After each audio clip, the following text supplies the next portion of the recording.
sociológica y política.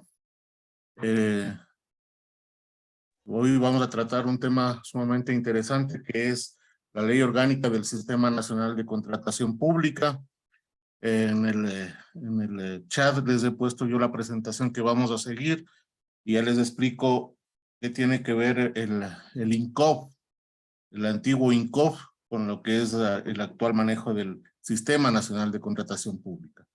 Como siempre, si es que ya han seguido clases conmigo, pues, ustedes deben saber que yo hago un trabajo bastante participativo a través de preguntas y respuestas y la interacción con todos ustedes, ¿no?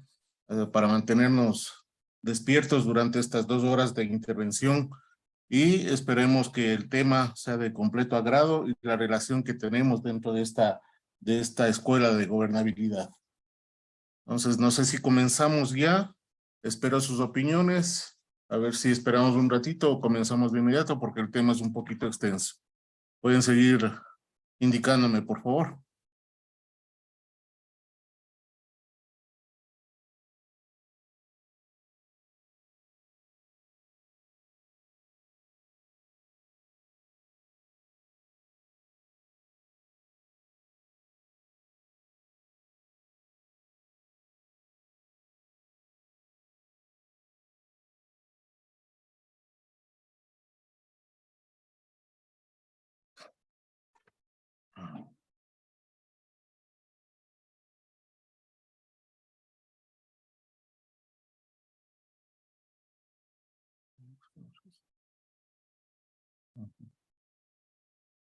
Bueno, creo que estamos 14 participantes.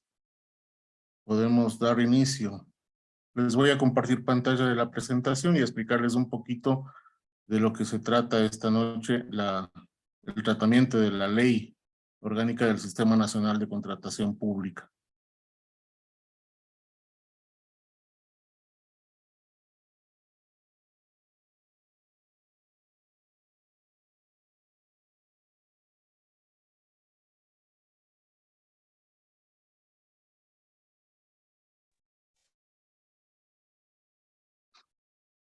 Listo. Sí se me escuchan, ¿verdad? Sí se escuchan. Buenas noches. Están bajitos. Listo. Bueno, el Sistema Nacional de Contratación Pública como tal fue creado allá en 2008 y fue publicado en el registro oficial exactamente el 4 de agosto del 2008. Pero ahí se creó el famoso Instituto Nacional de Contratación Pública o de Compras Públicas. Luego fue tomando su forma y cambiando un poco y adaptándose a las necesidades actuales. Ahora bien, ¿de qué se compone, no? Este sistema se compone de varios actores, entre los cuales están las entidades contratantes, los proveedores, ¿sí? Que son aquellos que proporcionan bienes, servicios y contratan las obras con el Estado. Aquí tenemos un poco de este contenido del seminario taller, que son los actores, objetos y procedimientos, la normativa que vamos a tratar, y las herramientas informáticas, como es el actual SOS, el Sistema de Compras Públicas, ¿no? Entonces, el artículo 288 de la ley dice que las compras públicas cumplirán con criterios de eficiencia, transparencia, calidad, responsabilidad ambiental y social, y se priorizarán productos y servicios nacionales, en particular los provenientes de la economía popular y solidaria y de las micro y pequeñas y medianas empresas o unidades productivas. Voy a ver si lo puedo. Ahí creo que está un poco mejor la presentación, ¿cierto? Ahora, ¿quiénes son los actores del Sistema Nacional de Contratación Pública?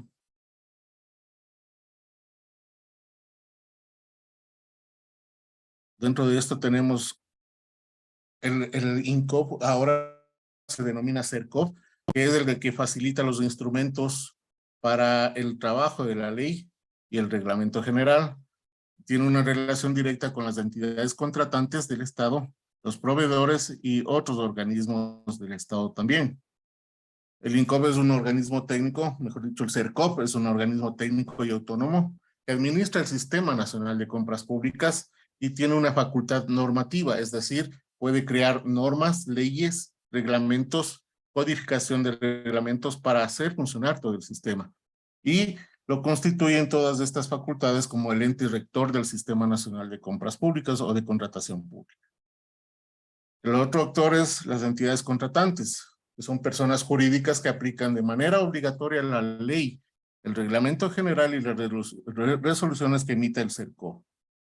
¿Cuáles son las entidades contratantes?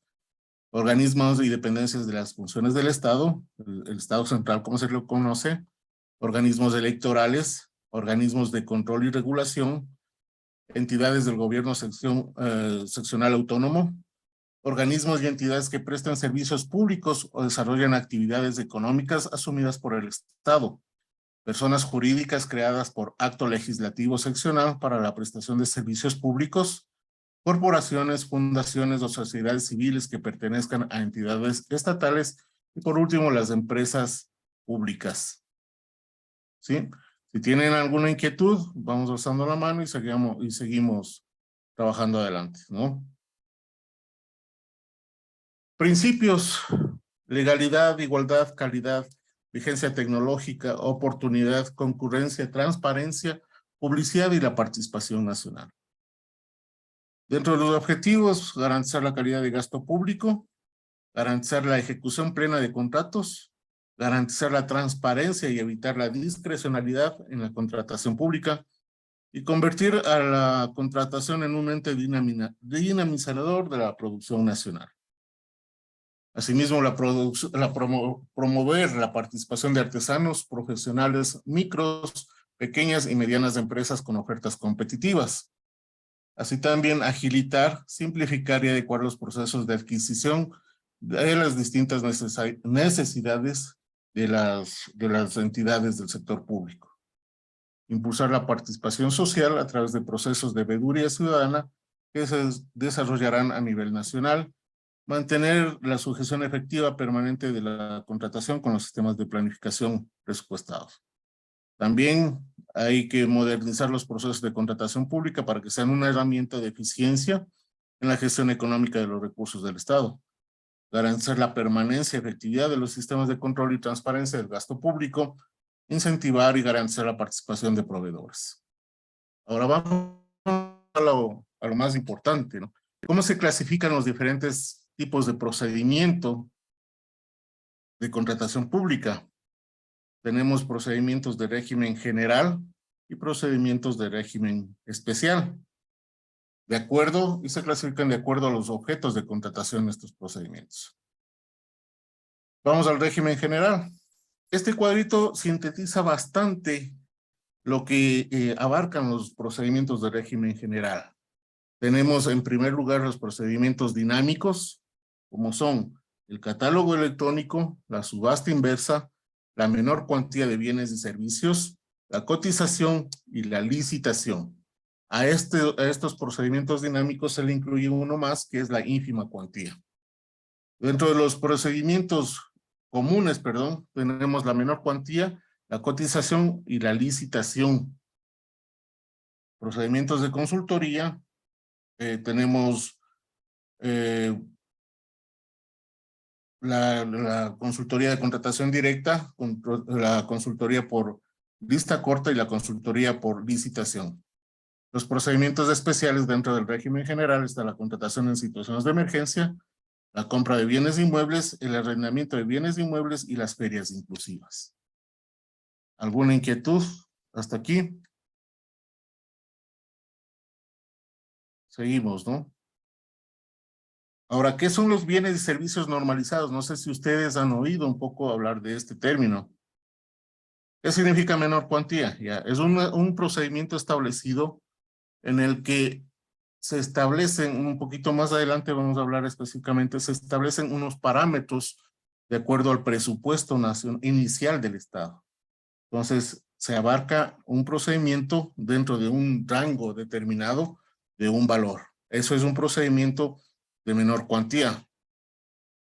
Esta pregunta la hace Fernando Albuquerque. Sigamos, ¿qué son los bienes y servicios normalizados? Son aquellos cuyas características o especificaciones técnicas se pueden estandarizar u homologar por la entidad contratante y en consecuencia dichas características o especificaciones son iguales y comparables con otras condiciones. Por ejemplo, las sillas, ¿no es cierto? Una silla tipo secretaria es perfectamente homologada porque se puede fabricar en serie.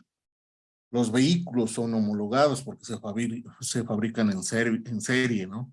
Los escritorios de estaciones de trabajo son bienes normalizados porque ya son estandarizados con medidas específicas y se pueden fabricar en serie. Si tienen inquietudes, por favor, levantan la mano, pueden hablar tranquilamente, no hay problema. Ahora, ¿qué son los convenios marco, no? Los convenios marcos se realizan a partir de procesos periódicos de selección en base a la normativa que establece el sistema para incluir a proveedores, a fabricantes por lo general, como proveedores del Estado y para la prestación de servicios de producción de bienes o servicios en sí. Entonces, yo tengo que firmar un convenio marco si necesito que los proveedores participen en el catálogo electrónico para proveer, digamos, útiles de oficina, para proveer bienes, para proveer servicios. Yo los califico de acuerdo a unos parámetros, ¿no? Donde elijo qué proveedores pueden ofertarme bienes, servicios, de acuerdo al requerimiento de las entidades contratantes. Los bienes y servicios normalizados se adquieren primero mediante procedimientos de catálogo electrónico, para eso son los convenios marco, ¿sí? Y si es que no se pueden ejecutar a través del catálogo electrónico, se los adquiere a través de una subasta inversa electrónica. Cuando haya sido declarada desierta la subasta inversa, se optará por los demás procedimientos de contratación. Un poquito conflictivo, no sé si tienen alguna inquietud o está entendido el caso. ¿Tienen experiencia? ¿Han trabajado ya con el CERCOP tal vez? Vamos actuando un poquito, por favor.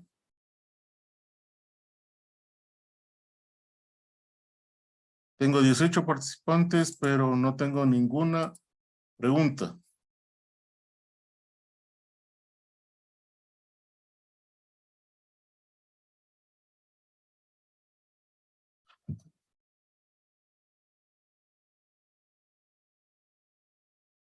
Estos montos que ustedes pueden observar son antiguos y reflejan más o menos los parámetros en los que se mueven los procesos y los procedimientos de contratación pública.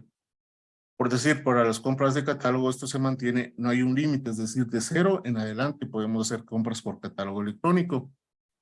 Y la subasta inversa, en cambio, a partir de los 4,256 o a más de 4,256. Más adelante les daré los parámetros que van a regir o que están rigiendo actualmente, ¿no? La menor cuantía igual hasta 42,564 y la cotización de 42,000 a 319,230. La licitación más de 319,000. Ahora las licitaciones son más allá del $1,000,000. ¿Sí? Bienes y servicios normalizados, menor cuantía, cotización y licitación de bienes y servicios normalizados, y las obras tienen montos mucho mayores. También hay procesos de menor cuantía de obras, cotización, licitación y contratación integral por precio fijo. En consultoría, como les dije, había contratación directa de consultoría, lista corta y concurso público. Estas son las normas comunes. Para todo procedimiento tiene que existir pliegos que los elabora la unidad requirente o las entidades y que contienen información técnica, económica y legal sobre aquellos bienes o servicios que desea la entidad pública contratar. El oferente es aquel que va a participar, ¿no es cierto?, en estos procesos y acepta las condiciones con que la entidad quiere hacer ese procedimiento.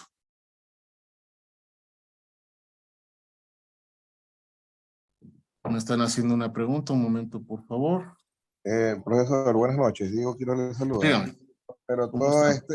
este tema de la contratación pasa por un proceso de fiscalización antes de poder ser considerado o primero, o sea, o hay un ente regulador para que esto sea calificado o no? A ver, el ente regulador, el ente de control es el CERCOP, pero dependiendo del tipo de procedimiento, ¿sí? El proceso de fiscalización se da más para el caso de obras, contratación de obras, ¿sí? Sin Ok, embargo, pero igual, y pero la dígame, Contraloría igual está encima, por encima de ellos, ¿verdad? la Contraloría General del Estado es el ente de control que Ok, directamente audita a los procedimientos que realizan las entidades contratantes, perfecto, ok, ¿sí? gracias. Ya, por ahí me preguntaban qué son los bienes o servicios normalizados. Como ya los dije, son aquellos que son homologables, que pueden ser reproducidos en masa, que tienen medidas específicas o estandarizadas. Esos son los bienes normalizados. También hay servicios normalizados, servicios que son aquellos que regularmente las entidades contratantes requieren. Por ejemplo, el servicio de limpieza, ¿no es cierto? Se la pueden normalizar. El servicio de guardianía privada se lo puede normalizar. De hecho, están normalizados. Licenciado, buenas noches. Una consulta. Dígame, buenas noches. ¿El tipo de contratación siempre depende del monto? Sí, siempre depende del monto. Y la otra característica, ¿qué es lo que vamos a contratar? Pero está Anterior, estrechamente relacionado lo uno de lo otro, ¿no? sí, bastante relacionado. Por ejemplo, si son bienes y servicios normalizados, tenemos los procedimientos dinámicos, ¿no es cierto? Para eso tenemos el catálogo electrónico. Pero si yo quiero contratar una obra, tengo que hacer menor cuantía, cotización y licitación.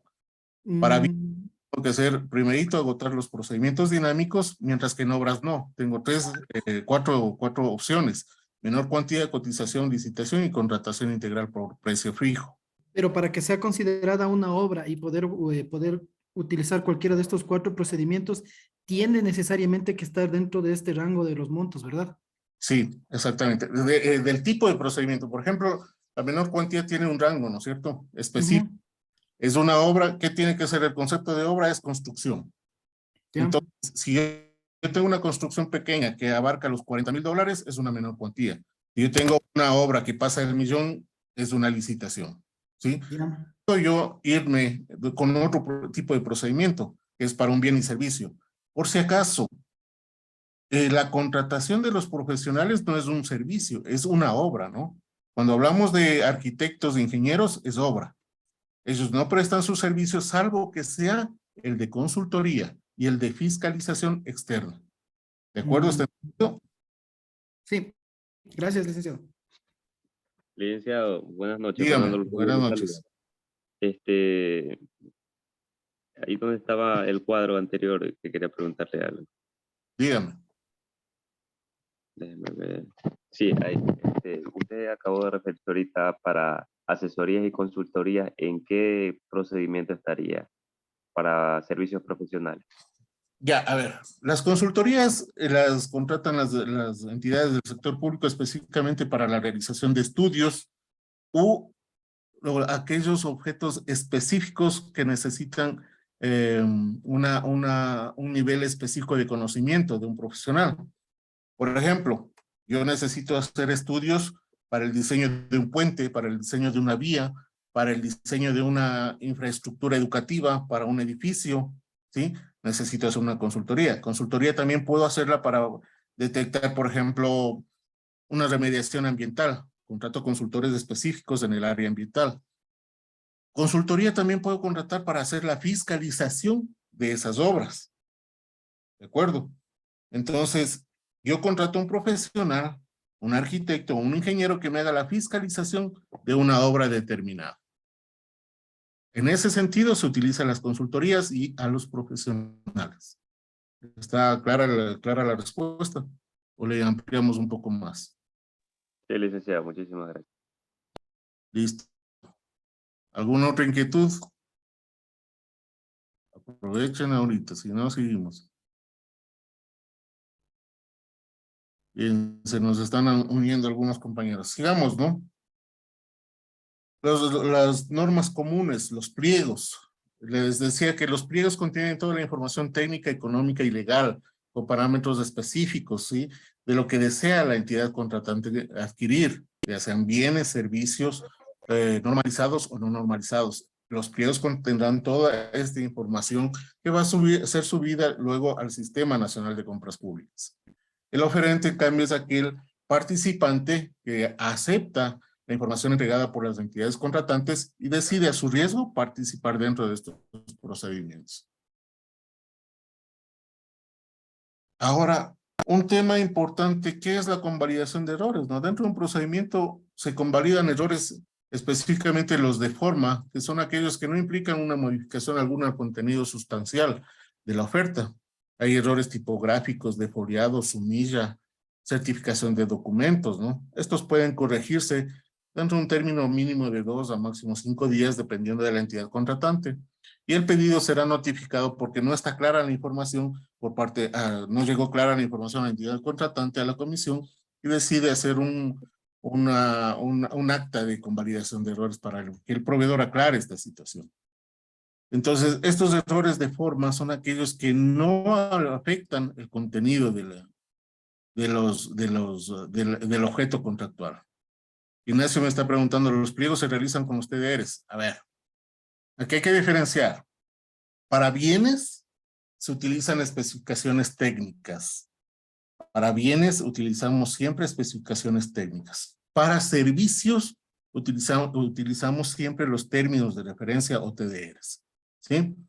No hay que confundir lo que son las especificaciones técnicas con los TDRs. Los términos de referencia entonces queda para los servicios y las especificaciones para los bienes. ¿De acuerdo?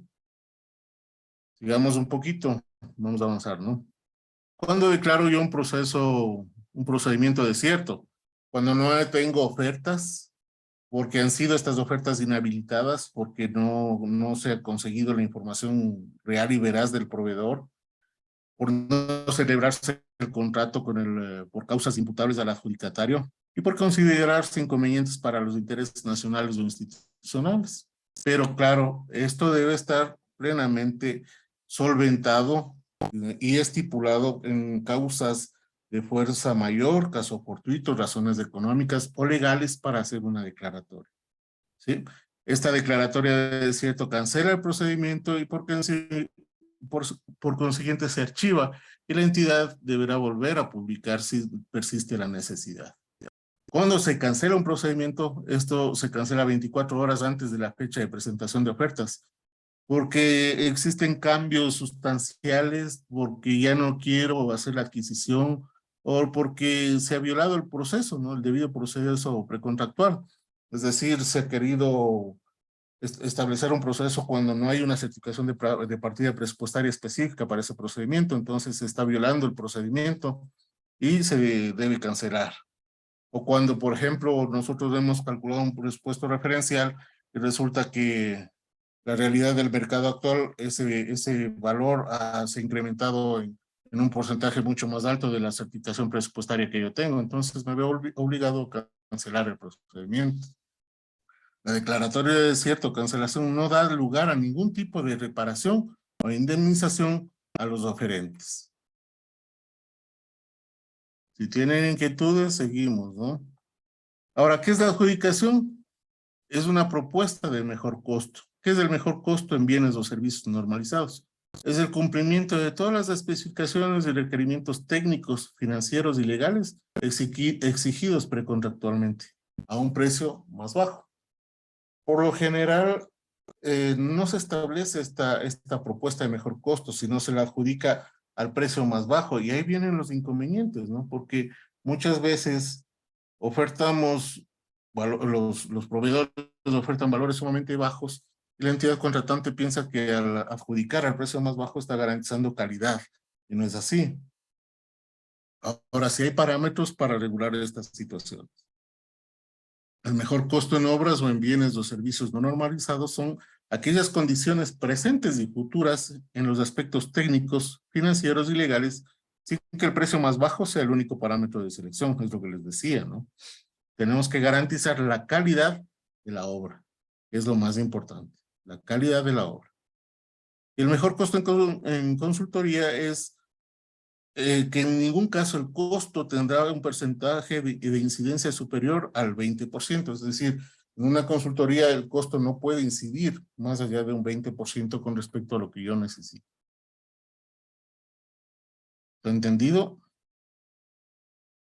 Ahora, un procedimiento precontractual tiene varias fases.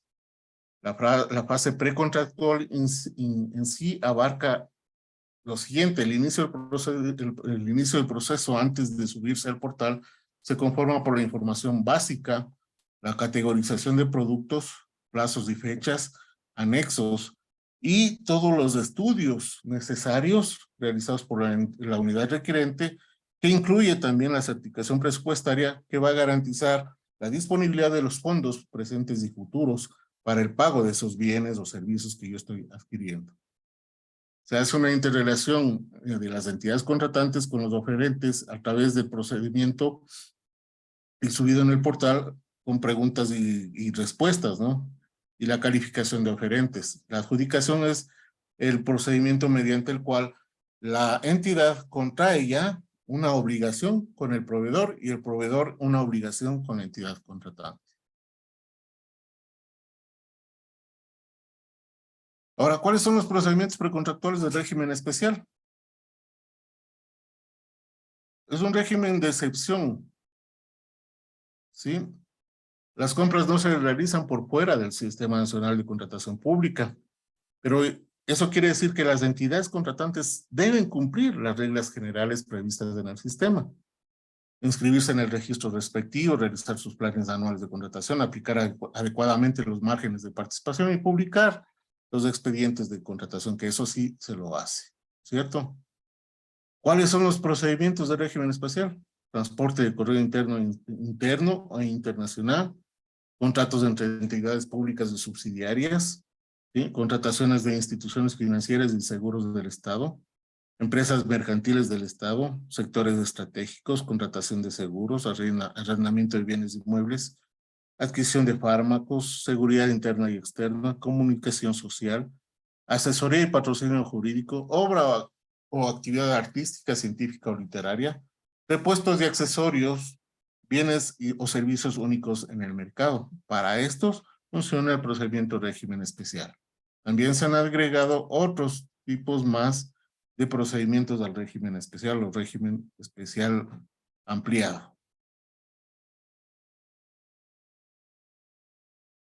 Aquí tenemos una descripción, no quiero profundizar mucho en esto, de lo que es los procedimientos de régimen especial. Vamos a saltarnos un poquito, eso les dejo la presentación para que ustedes puedan seguir revisando qué nomás está. Pero lo más utilizado, créanme ustedes, es la adquisición de bienes, por ejemplo, repuestos de accesorios para los vehículos, combustibles y alimentación. Eso sí está autorizado, pero obviamente con su debido procedimiento. ¿Alguna inquietud por ahí tal vez?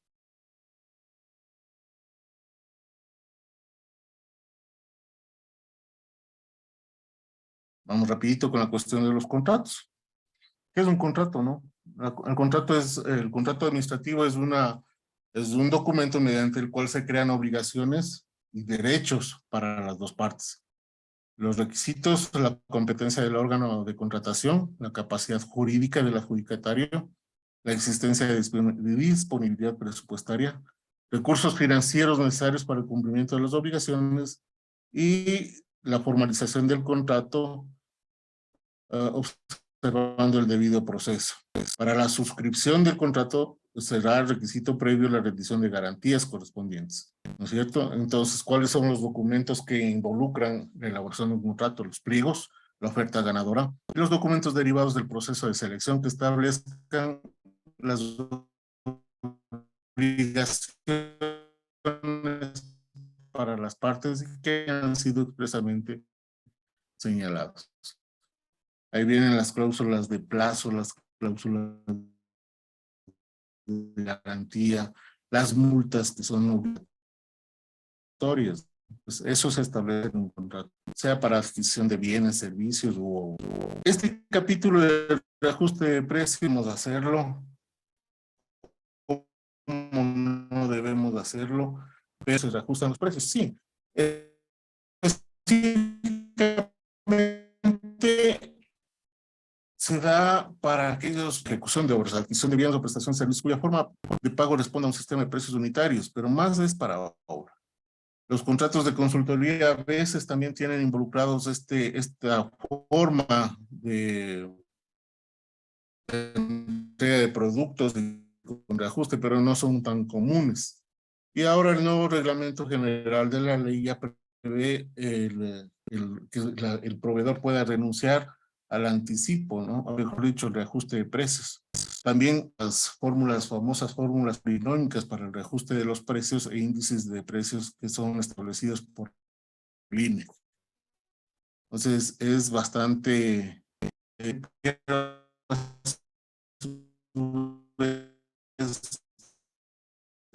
controversial cómo nosotros podemos aplicar el reajuste de precios específicamente a obras.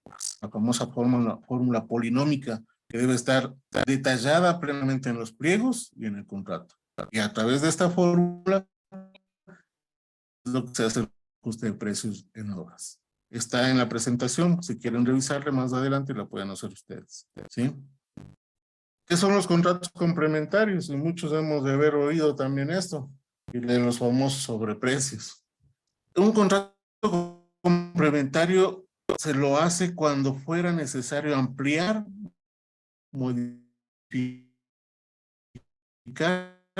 o complementar una obra o servicio determinado por causas imprevistas o técnicamente motivadas su ejecución curso, siempre que se mantengan los precios de los rubros del contrato original.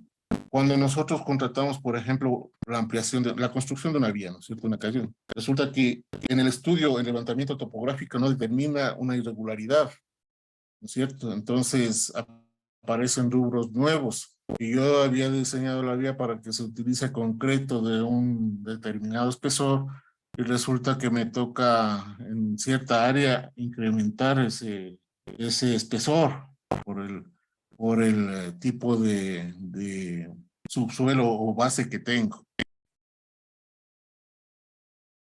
No sé si me están escuchando bien, me dicen que está entrecortado tal vez, no sé si estamos bien.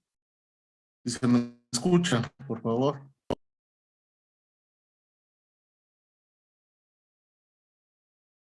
Ahorita sí me dicen, he levantado un poquito el volumen. Listo. Entonces, sí está claro cuando necesitamos hacer un contrato complementario, ¿no es cierto? Cuando necesitamos incrementar, ampliar, modificar o complementar, ¿no es cierto?, una obra o un servicio. Sale entrecortado, me dice, no sé. Y seguimos. Déjenme ver un ratito la cuestión del internet. Ya estamos bien.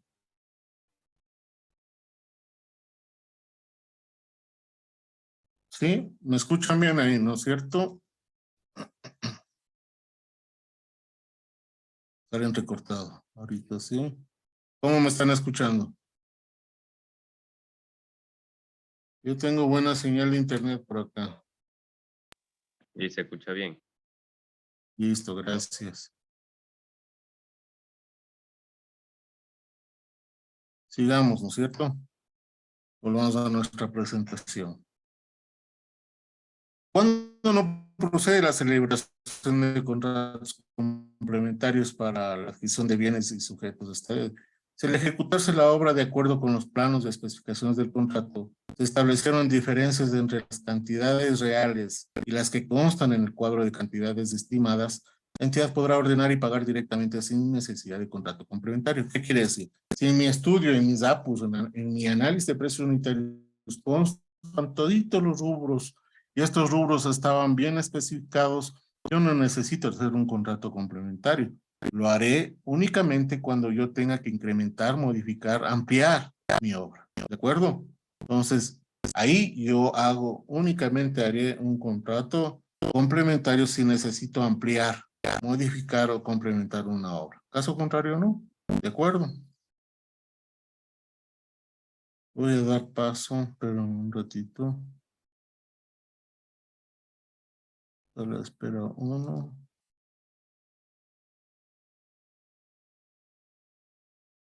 Listo. Ya. Seguimos. Ahora, ¿cuándo se terminan los contratos? Por cumplimiento de las obligaciones contractuales, por mutuo acuerdo entre las partes, cuando hay una sentencia ejecutoriada por orden de juez, por las causas generales establecidas en la ley, por haberse prescindido de los procedimientos y solemnidades legales establecidas, por haber sido adjudicados o librados por un órgano manifiestamente incompetente y por declaración unilateral del contratante en caso de incumplimiento del contratista. ¿Sí? Por declaración unilateral, ¿no es cierto? ¿Qué significa? Porque el contratista ha incumplido, la entidad contratante tiene la posibilidad de declarar cancelado el contrato. ¿Sí? Por quiebra o insolvencia del contratista, porque no da más, no ejecuta la obra, ni siquiera tiene dinero para conseguirse y seguir trabajando. O si el valor de las multas ya superó el monto de la garantía de fiel cumplimiento del contrato. También la entidad puede dar por terminado por suspensión de los trabajos por decisión del contratista por más de 60 días, ¿sí? Sin que medie fuerza o caso fortuito. O sea, porque el contratista ya no tiene plata y dejó ahí la obra, pues la entidad contratante declarará desierto y ejecutará garantías.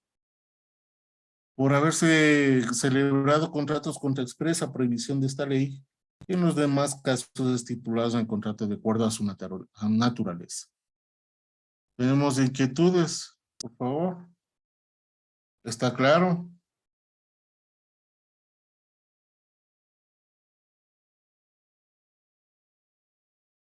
Las formas de garantía, para que ustedes sepan, ¿no? Garantía incondicional, irrevocable y de cobro inmediato otorgada por un banco o institución financiera, las famosas pólizas de garantía, ¿no? Esa es en los contratos, en la mayoría, cuando nosotros hacemos un anticipo, el contratista tendrá que presentar una póliza que garantice el 100% del valor del anticipo. Y cuando es para fiel cumplimiento del contrato, por el 5% del monto total del contrato.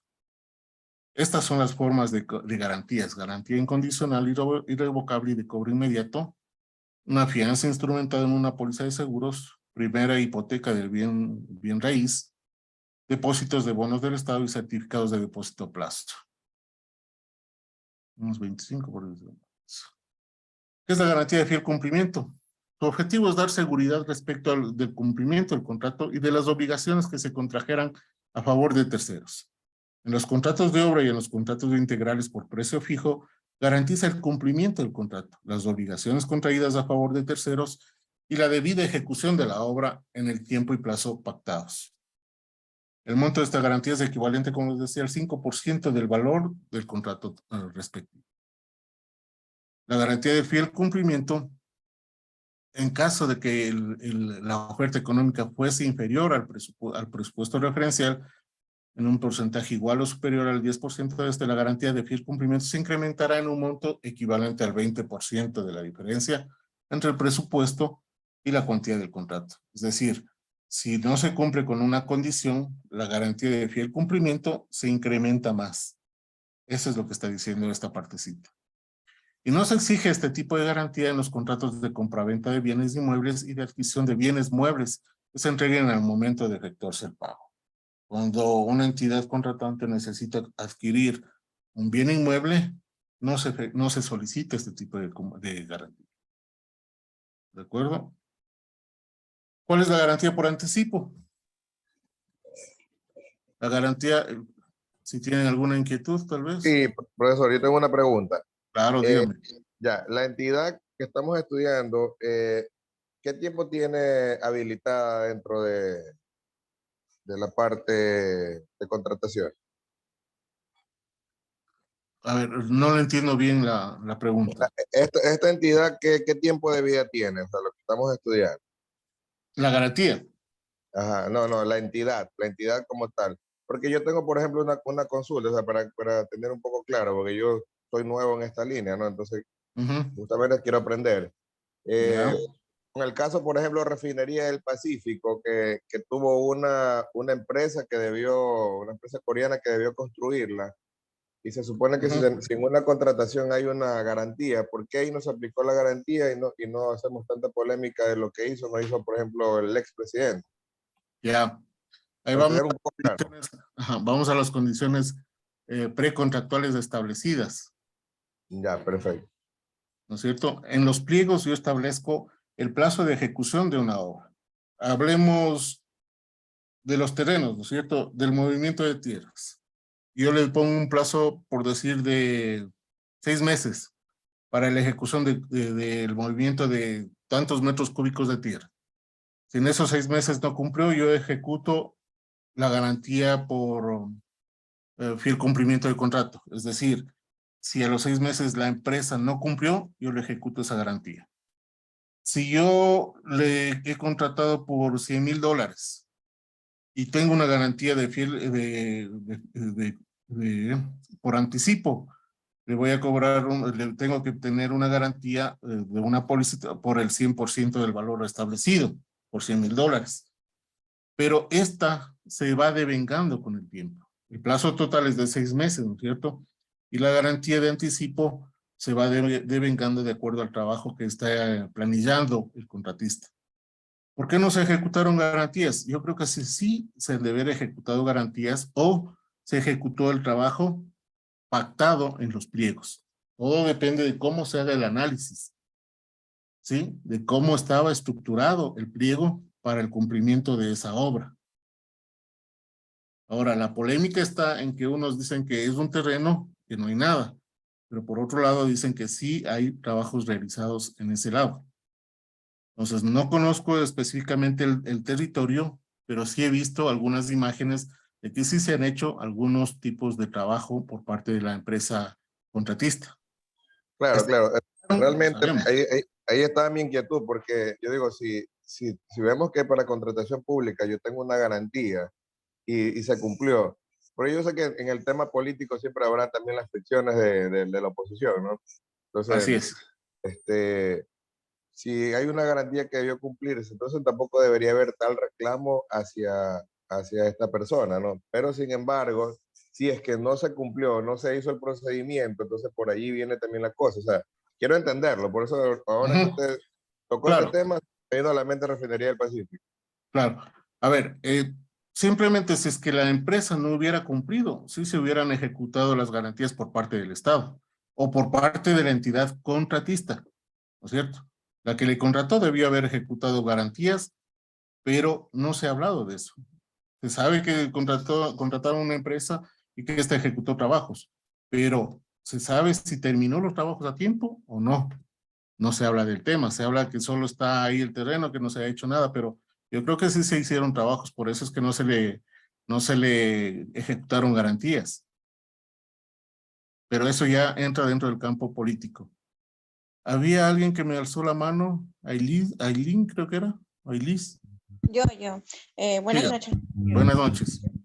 Si hubiera sido en el caso de una empresa constructora internacional, pongamos de ejemplo Odebrecht, o no Honor, creo que era que se llama Honor, Odebrecht, también tiene que cumplir garantía de fiel cumplimiento por ser internacional o simplemente es para constructoras y contratos nacionales. Para todas aquellas empresas que vayan a realizar o ejecutar obras dentro del país, a aquellas empresas que también presten bienes y servicios, también tienen que presentar, sean nacionales o extranjeras, tienen que presentar garantías. ¿Sí? Pero en ese caso, ¿solo garantías nacionales o también ya bajo estándares internacionales? Bajo estándares nacionales, lastimosamente. Oh, ¿Sí? ya. ¿Sí? Por eso es que lastimosamente hay los famosos laudos arbitrales. Cuando se estipula en los contratos, en las prestaciones petroleras específicamente, esos no entran dentro del CERCOP, ¿no? Dentro de la ley orgánica del Sistema Nacional de Contratación Pública, no interfiere mejor dicho, no abarca al campo petrolero. La compra-venta de crudo, por ejemplo. Que ahí sí se van, por incumplimiento, se van a laudos arbitrales internacionales. ¿Alguna otra inquietud sobre este tema de las garantías? Seguimos, ¿no? El contratista para recibir el anticipo debe rendir previamente garantía por igual valor del anticipo. Si yo tengo un contrato de 100,000 y pido un anticipo del 50%, 50,000, tengo que rendir una garantía por ese valor, por 50,000. Y se va amortizando con el tiempo, ¿no? Cuando vayan presentando planillas de ejecución, van devengando la garantía por anticipo. El monto del anticipo lo regula la entidad contratante en consideración a la naturaleza y contratación.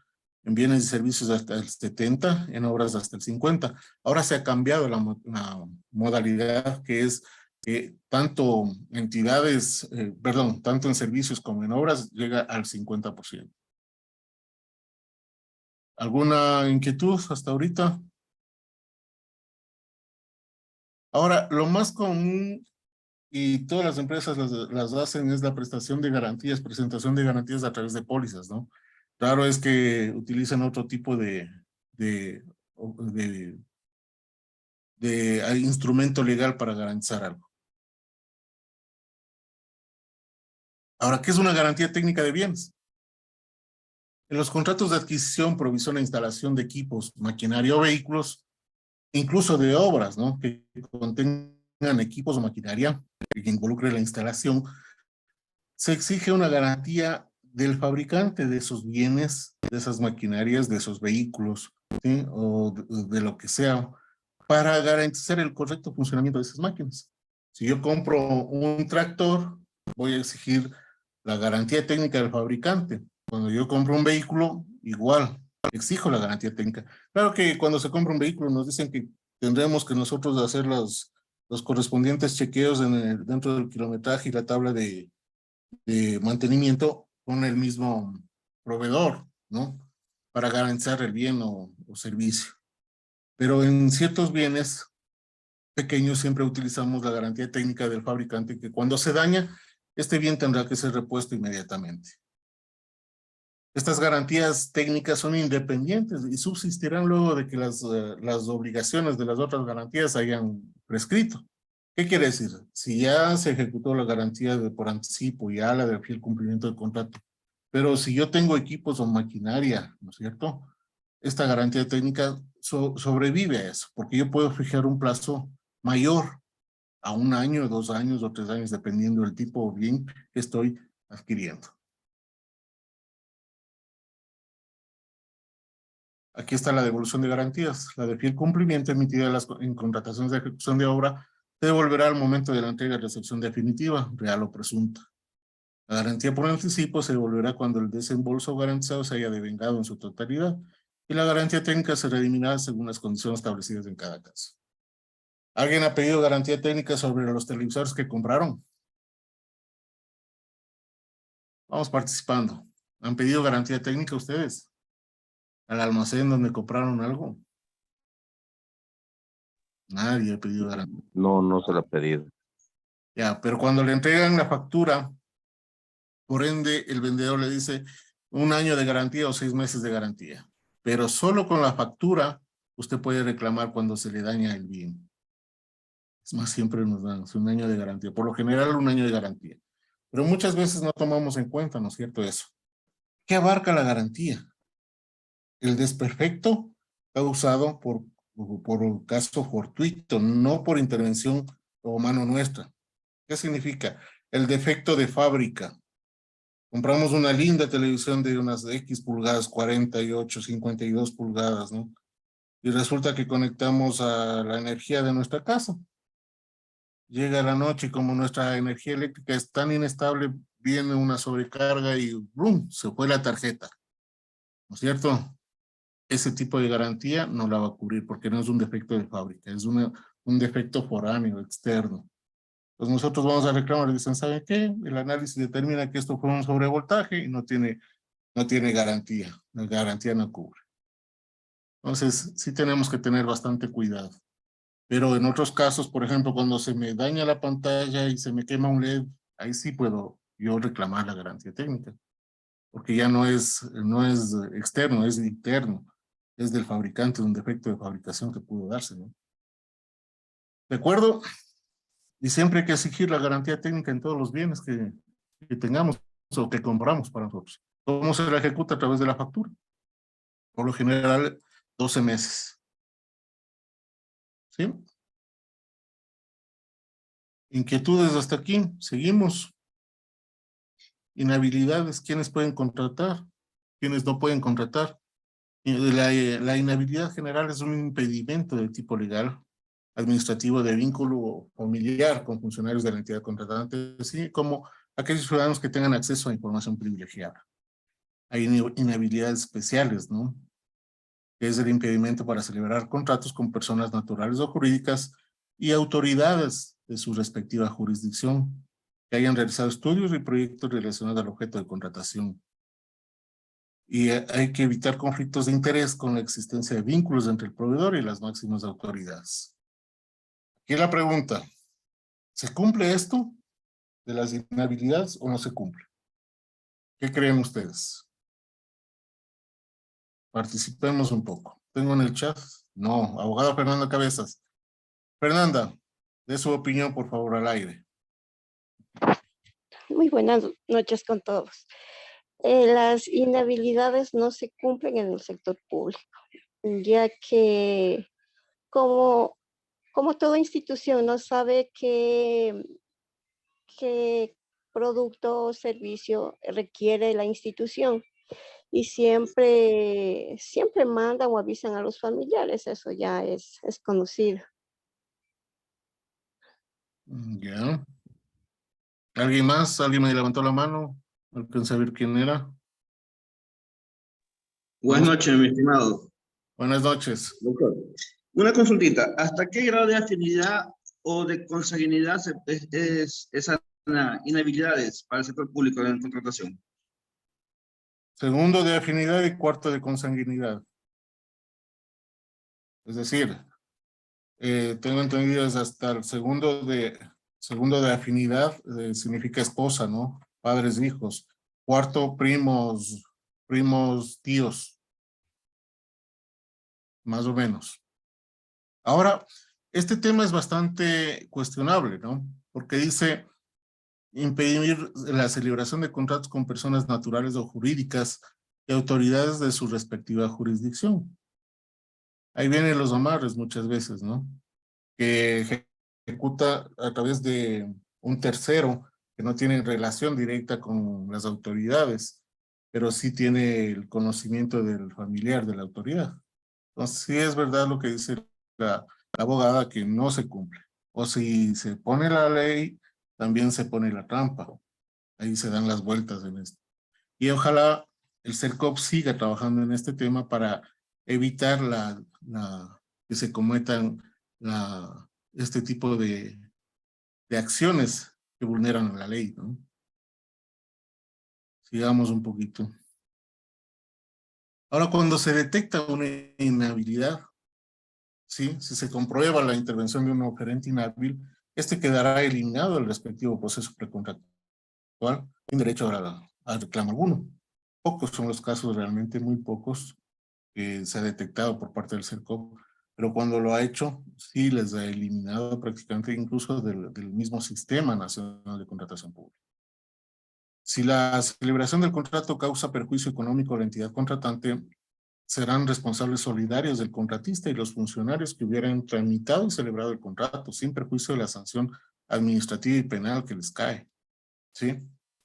Y por ende la nulidad del contrato, ¿no es cierto?, a estas causas generales establecidas por la ley, por haberse prescindido de los procedimientos y las solemnidades. O sea, se hace un contrato conociendo de una inhabilidad del proveedor y se le adjudica. Entonces serán responsables los funcionarios del mismo contratista por estas situaciones que se van presentando. Bueno, estas son las formas de suscripción de los contratos. Cuando la cuantía es superior a la prevista para la licitación, se hará la protocolización ante el notario dentro de los 15 días posteriores a la adjudicación, en el caso de licitaciones específicamente. Las compras realizadas a través del catálogo se formalizan solamente con la orden de compra y el acta de entrega-recepción y la factura, ¿no? Que la orden de compra se transforma en un contrato también. Y las compras de bienes y servicios realizadas a través del procedimiento de menor cuantía podrán instrumentarse a través de factura correspondiente, lo que les decía. La factura también se transforma en una especie de contrato.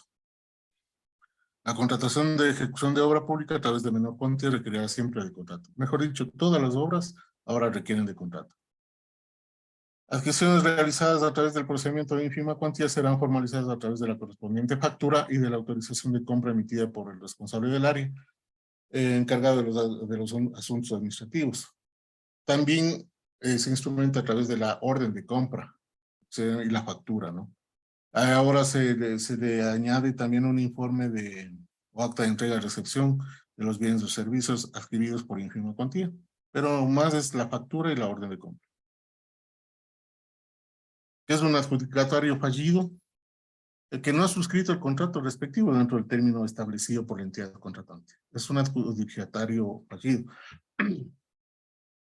En este caso, por ejemplo, si la entidad le declara adjudicatario fallido a aquel proveedor, la entidad puede llamar al oferente que ocupó el segundo lugar en el orden de prelación. ¿Qué sanción tiene el adjudicatario fallido? Será suspendido el registro único de proveedores RUP por el lapso de 3 años. Ahora, más grave es cuando hay un proveedor incumplido. Es aquel que hubiera incumplido sus obligaciones contractuales, es decir, ya firmó un contrato y no cumplió, causando perjuicio económico, técnico o legal a la entidad contratante. Mediante un proceso administrativo y una resolución motivada, se le declara un proveedor incumplido. Y la sanción es la suspensión del RUP por el lapso de 5 años. Es decir, este proveedor que incumplió no puede contratar durante 5 años. Aquí también hay la excepción, ¿no? Porque luego de haberse declarado un proveedor incumplido, el proveedor puede haber subsanado su situación con la misma entidad, es decir, cumpliendo a cabalidad todos los objetos contractuales, ¿sí? Entonces, ahí tiene la posibilidad de la entidad levantar la sanción emitida. ¿Alguna inquietud? ¿Nadie? Una consulta, Claro, dígame. verá, lo que estábamos viendo, ¿no? Ujú. Por ejemplo, ¿habrá sanción en el caso, por ejemplo, en mi entidad en la que estoy laborando últimamente? Hicieron ¿cómo se llama? Para mandar a hacer uniformes. ¿Ya? Pero lógicamente la entidad que salió favorecida, mandaron un catálogo y supuestamente los diseños, ¿no? Y cuando envían ya a entregar, pues lógicamente las prendas, resulta que son hormas más pequeñas, que no les dan, mejor dicho, a los empleados. No Entonces, hicieron un tallaje, lo que se llama. ya, entonces no, ellos simplemente mandaron el catálogo, simplemente preguntaron cuáles eran las tallas y nada más. Y al momento de entregar, lógicamente, resultó otra cosa. Ya, a ver, aquí vamos a las condiciones que le pusieron para la prestación, ¿no es cierto? La unidad requerente de la entidad debía haberse percatado, por lo general talento humano, ¿no es cierto? Debió haber hecho el tallaje a todo el personal. ¿Qué significa el tallaje? Con ciertas prendas, ver qué le queda al personal, o qué le queda mejor al personal, ¿no es cierto? Si ya se ejecutó el contrato, ya se estableció el adjudicatario, el proveedor que va a hacer la confección de los uniformes, debía haberse hecho obligadamente el tallaje. ¿Sí? Y a pesar de eso, por lo general, sí existen prendas que vienen diferentes tamaños, ¿no? Yo soy una talla 44 y me llegó una talla 40. Entonces, yo como proveedor tengo la obligación de cambiar y subsanar ese problema. ¿Sí? Ya. O sea, en este caso le tocaría subsanar al Exactamente. Si no subsana, puede declarársele como un proveedor incumplido porque no cumplió con lo que yo quiero como entidad contratante, que es la dotación de personal, ¿no? de uniformes para el personal, a medida exacta. ¿Sí? No, o con catálogo y a medida exacta. Puede ser. Pero por lo Claro. general subsanan el problema, trayendo las tallas adecuadas para el personal, porque no se da en todos los casos, ¿no? Algunos les quedan bien, otras personas no les quedan mal, entonces no son en todos. Sí, es que eso es Ignacio, lo malo que cuando se envía nomás solo por el catálogo no se viene a hacer el tallaje. es Ahí que, surgen los problemas. es que la obligación de la entidad contratante es exigirle al proveedor adjudicado que haga el tallaje. Esa Es es la obligación, es una obligación. obligación, claro. Y debe Claro. constar dentro del contrato. Porque ¿cómo es que nosotros adquirimos al ojo? Es imposible. Es imposible y no se dan esos casos así nomás. Es ropa. Usted sabe que muchas veces difiere lo que nosotros vemos en un catálogo a lo que realmente utilizamos. Los moldes son diferentes. Claro, claro. Eso es diferente. El tallaje, incluso el patrón de la medida difiere bastante. Por eso es que se hace el tallaje físico presencial, con medidas y todo. Entonces, por lo general, las entidades del sector público utilizan y ponen en las cláusulas especiales que el proveedor adjudicado deberá hacer el tallaje en el sitio de la empresa, cumpliendo Ya. estas medidas y Listo, estándares. gracias. Ignacio Ya Herrera me dice, tuvo un proveedor que incumplió con una docena de escritorios. ¿Quién le suspende? ¿El RUP? ¿El CERCOP? No. El procedimiento establece la entidad contratante a través de una resolución motivada por parte de la máxima autoridad, como estamos viendo en la presentación. Si el proveedor, por ejemplo, me entrega 20 y me deja pendiente una docena de escritorios más, yo tengo que hacer el informe como administrador de contrato indicando que el proveedor X no cumplió la cabalidad con la entrega de la totalidad de los escritorios contratados. Al no cumplir, yo le declaro como contratista incumplido.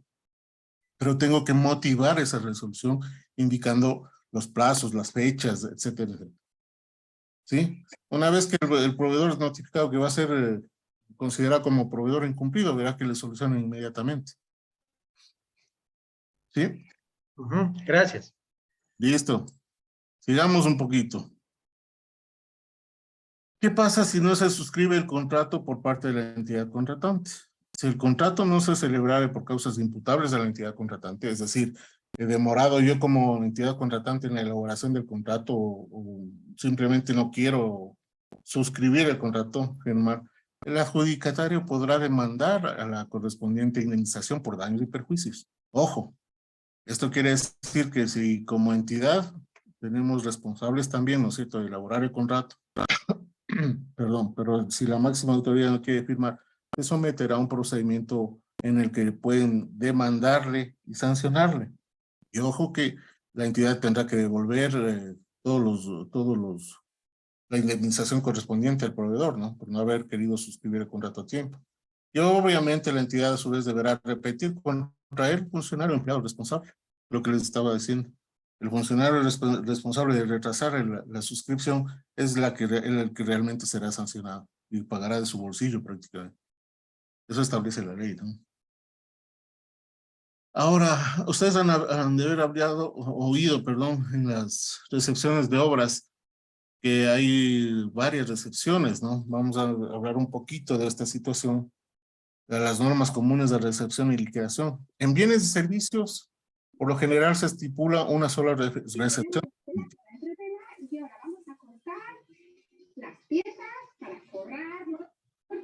Tenemos un micrófono prendido, por favor, a ver si le apagamos, no sé quién. Listo, gracias. En obras hay dos tipos de recepciones, una provisional y una definitiva. ¿Sí?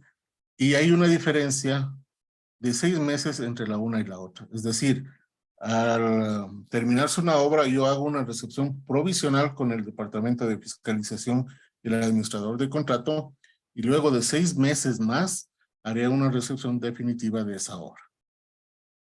¿Sí? ¿Está clara esta parte? Para bienes y servicios, una sola recepción definitiva, y para obras hay dos, una provisional y una definitiva. ¿Qué es la retención indebida de pagos? También han de haber oído hablar de esto. El funcionario que retenga o retarde indebidamente el pago en los términos del contrato será destituido de su cargo por la autoridad nominadora y sancionado con una multa no menor de 10 salarios básicos. El CERCOP vigilará el cumplimiento de esta disposición. Resulta que el contratista ya presentó todos sus documentos, acta de entrega-recepción definitiva, las planillas en orden, los aportes del IES, todo bien, y el área financiera simplemente, porque tenía una carga excesiva de pagos, no tramita el pago debido.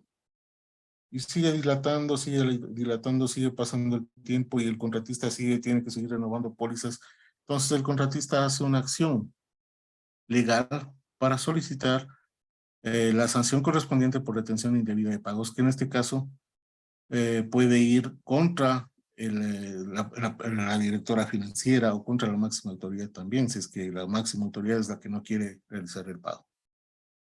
Ignacio me está diciendo, se refiere al administrador de contratos, ¿sobre qué? Quisiera que Ignacio... Sí. Dígame, Ignacio. A lo que me refiero es que si, por ejemplo, está todo el acta de entrega de recepción y toda la documentación.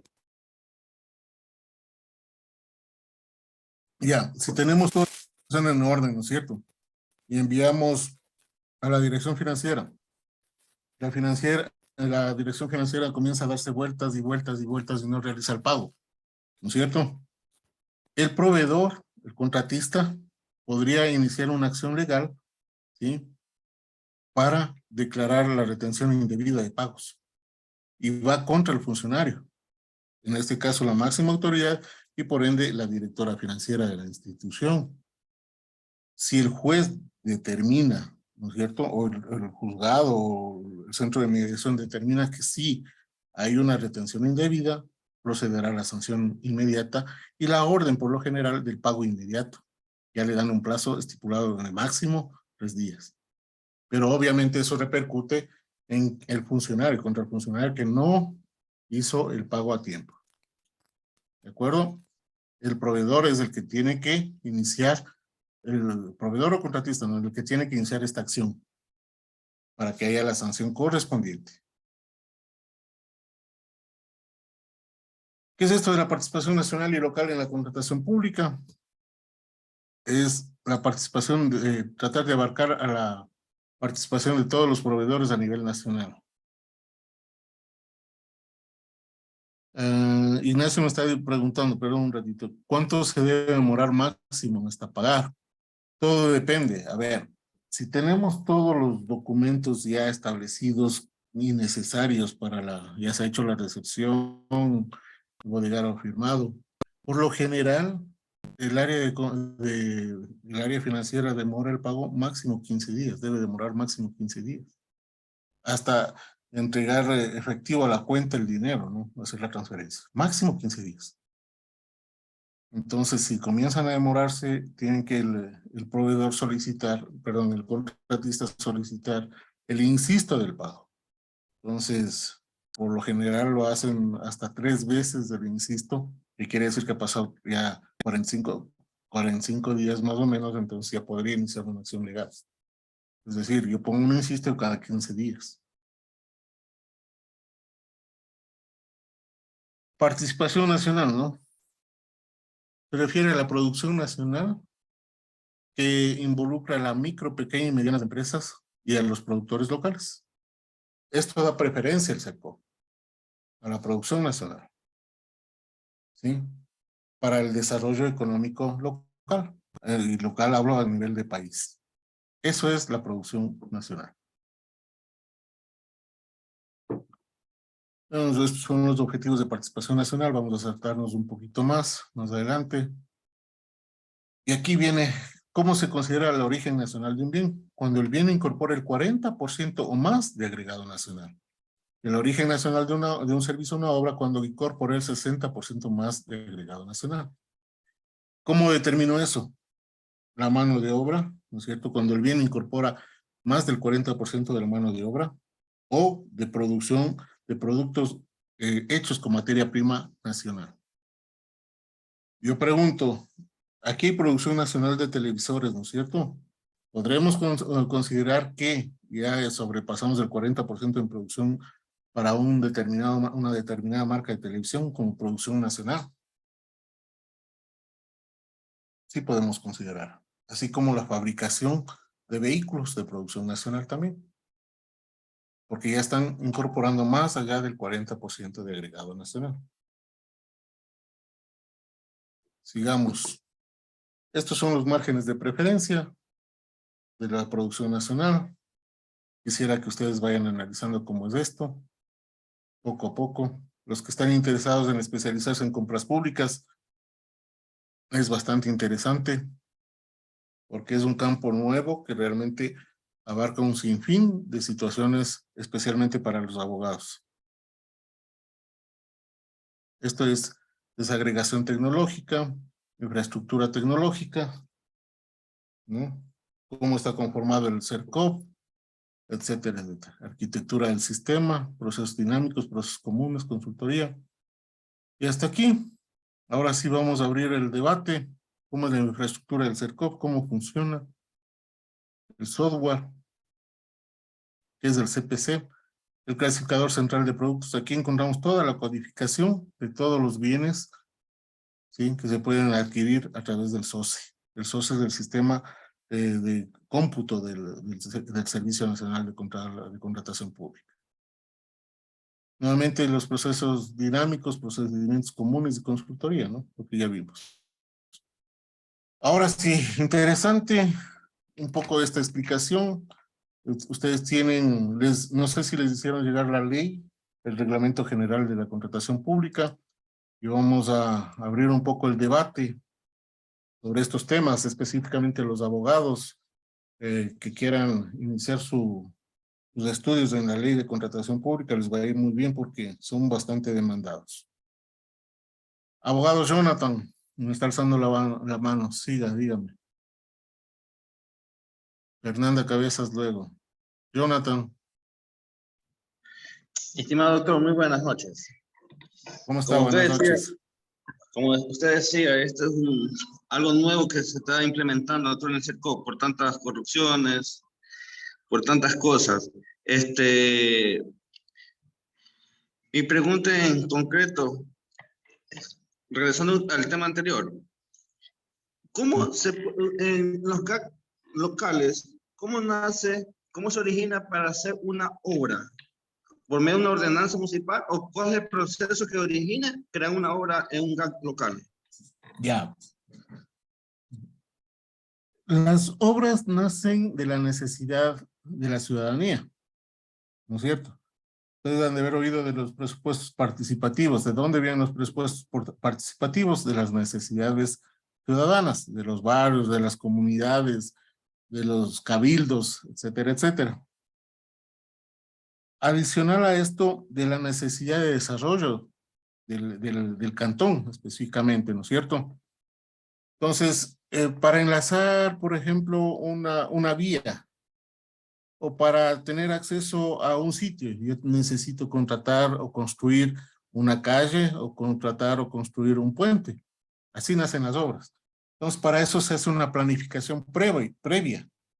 ¿Sí? Antes de la aprobación del presupuesto comienza el ciclo presupuestario que se llama, que recoge todas las necesidades establecidas por la ciudadanía y que adicional a esto se da una prioridad de ejecución cuando se planifica correctamente. Es decir, en un GAF municipal se comienza a planificar a partir del mes de mayo más o menos ejecución de obras para que consten dentro del presupuesto del año que viene, del siguiente año que viene. Entonces, ahí voy a dar la prioridad a determinadas obras, como pueden ser emblemáticas o obras de servicios generales o de saneamiento básico. Así nacen las obras, por requerimiento, por lo general, que van a solventar necesidades de la población. ¿De acuerdo? Fernanda Cabezas. Me está alzando la mano. Dígame, Fernanda. ¿Sabe qué? Eso quería saber y preguntar. Cada institución pública tiene el sistema para poder postular a contratos de obras o servicios. Ellos tienen que informar al CERCOP quién ha resultado ganador a eso. A ver, Y ujú. otra pregunta. Sí, Para seleccionar al ganador, ellos necesitan hacer una subasta, pero ¿qué tiempo se demora en realizar eso? ya. Vamos a la primera, ¿no es cierto? El SOS es el sistema operativo, el sistema informático mediante el cual las entidades, todas las entidades del sector público, hacen sus procedimientos de contratación. ¿Qué significa esto? Que yo como una entidad, ¿no es cierto?, tengo que estar acreditado ante el CERCOP para poder contratar como entidad contratante. Para eso registro mi entidad como máxima autoridad, solicito o delego a una persona para que maneje el portal. Obviamente que tiene que tener la expertise y la capacitación, ¿no es cierto? Y a partir de ahí yo obtengo mis claves de acceso en el portal. Entonces, si yo voy a contratar, tengo que publicar a través del SOCE, del Sistema Oficial de Contratación del Estado, lo que yo necesito, bienes, servicios, obras, consultorías. ¿De acuerdo?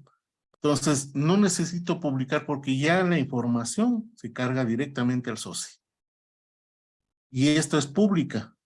Entonces, si ustedes quieren entrar, por ejemplo, al CERCO, ahí las pestañas correspondientes de búsqueda de procesos, tecleamos el nombre de la entidad y buscamos los procedimientos precontractuales que están publicados por esa entidad.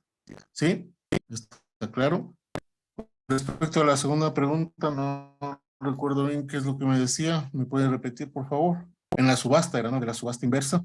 ¿En qué tiempo se ejecuta una subasta? Sí, Ya. ¿en qué tiempo se ejecuta la subasta? Cuando nosotros publicamos en el SOCE, en el sistema oficial, el mismo SOCE nos establece un calendario donde nos marca los tiempos límites mínimos y máximos para ejecutar un proceso de subasta.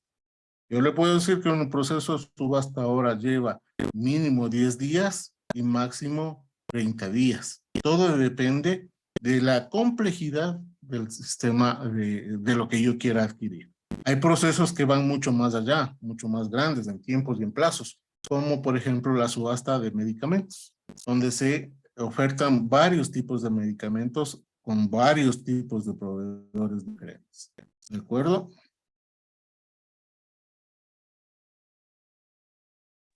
Sí, licenciado, muchas gracias. Sí, 25 y 30 días demora una subasta. Sí, sí, Ignacio.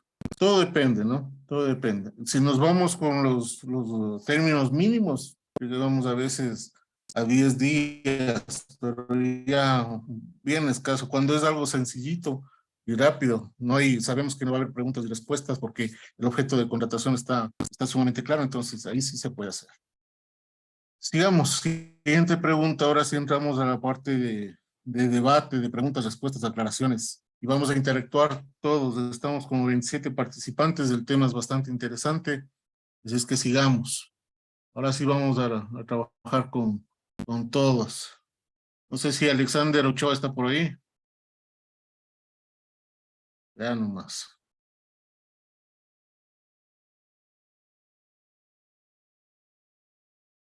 Leonidas Antonio Merino. No, tampoco.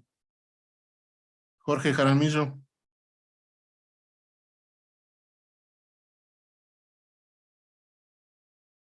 Ya, buena la pregunta. Ignacio Carrera, en fin, ¿cuáles son los ya? Una pregunta: ¿qué responsabilidad tiene un secretario sin voz y voto? Ya.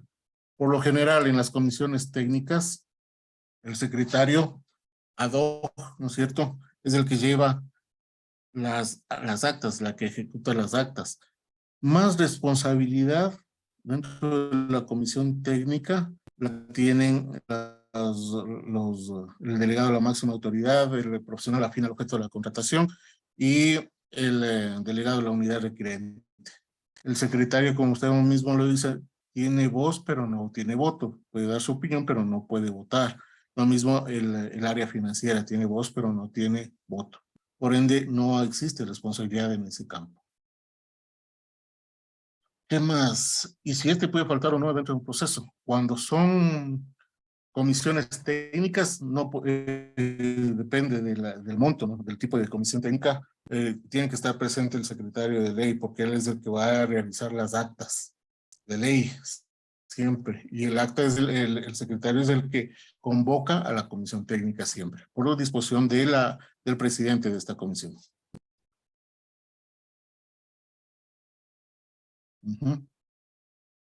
Me dice, creo que fue electo, ¿no es cierto, Ignacio?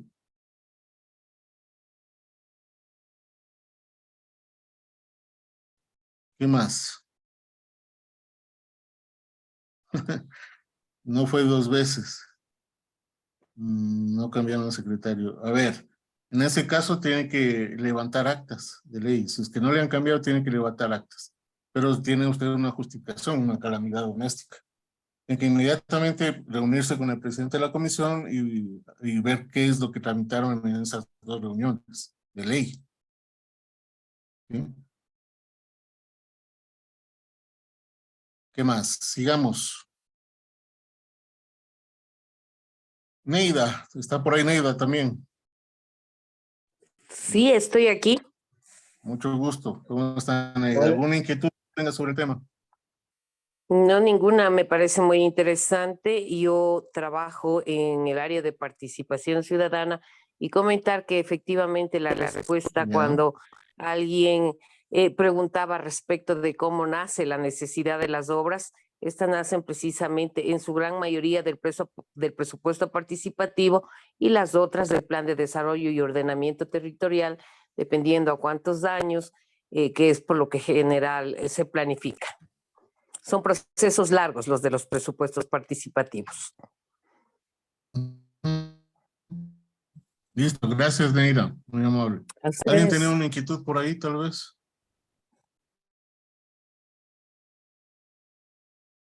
Tito Ibarra está por ahí. Sí, licenciado, gracias. Yo justo le iba a hacer una consulta. ¿Este proceso de contratación pública es aplicable en lo que es contratación privada? A ver, si la entidad privada va a proveer de bienes y servicios al Estado, sí es obligatorio. Si la entidad privada va a vender a otro privado, no. ¿Sí? La relación, la ley está establecida para todo el sector público. Entonces, si usted quiere ser un proveedor del Estado, tiene que adherirse a todo el procedimiento establecido en la ley de contratación pública. Si no quiere venderle al Estado, simplemente no. ¿Sí? Pero créame, la mayoría de proveedores trabajan con el Estado. La producción nacional trabaja con el Estado, porque el Estado es el mayor comprador, se puede decir, del Ecuador. Siempre hay requerimientos por parte del Estado hacia la ciudadanía. Gracias. ¿De Otra consulta, a ver, ¿y qué pasa cuando el Estado incumple determinados contratos o cláusulas de los contratos? Ejemplo, yo lo escuchaba hace un momento que decía sobre los pagos retenidos o por negligencia no quieren pagar, que hay sanciones. Pero le pongo un ejemplo en el sector del área de salud. Hay facturas que están retrasadas ya 1 o 2 años sin pagar, a pesar de haber cumplido con todos los requerimientos y requisitos.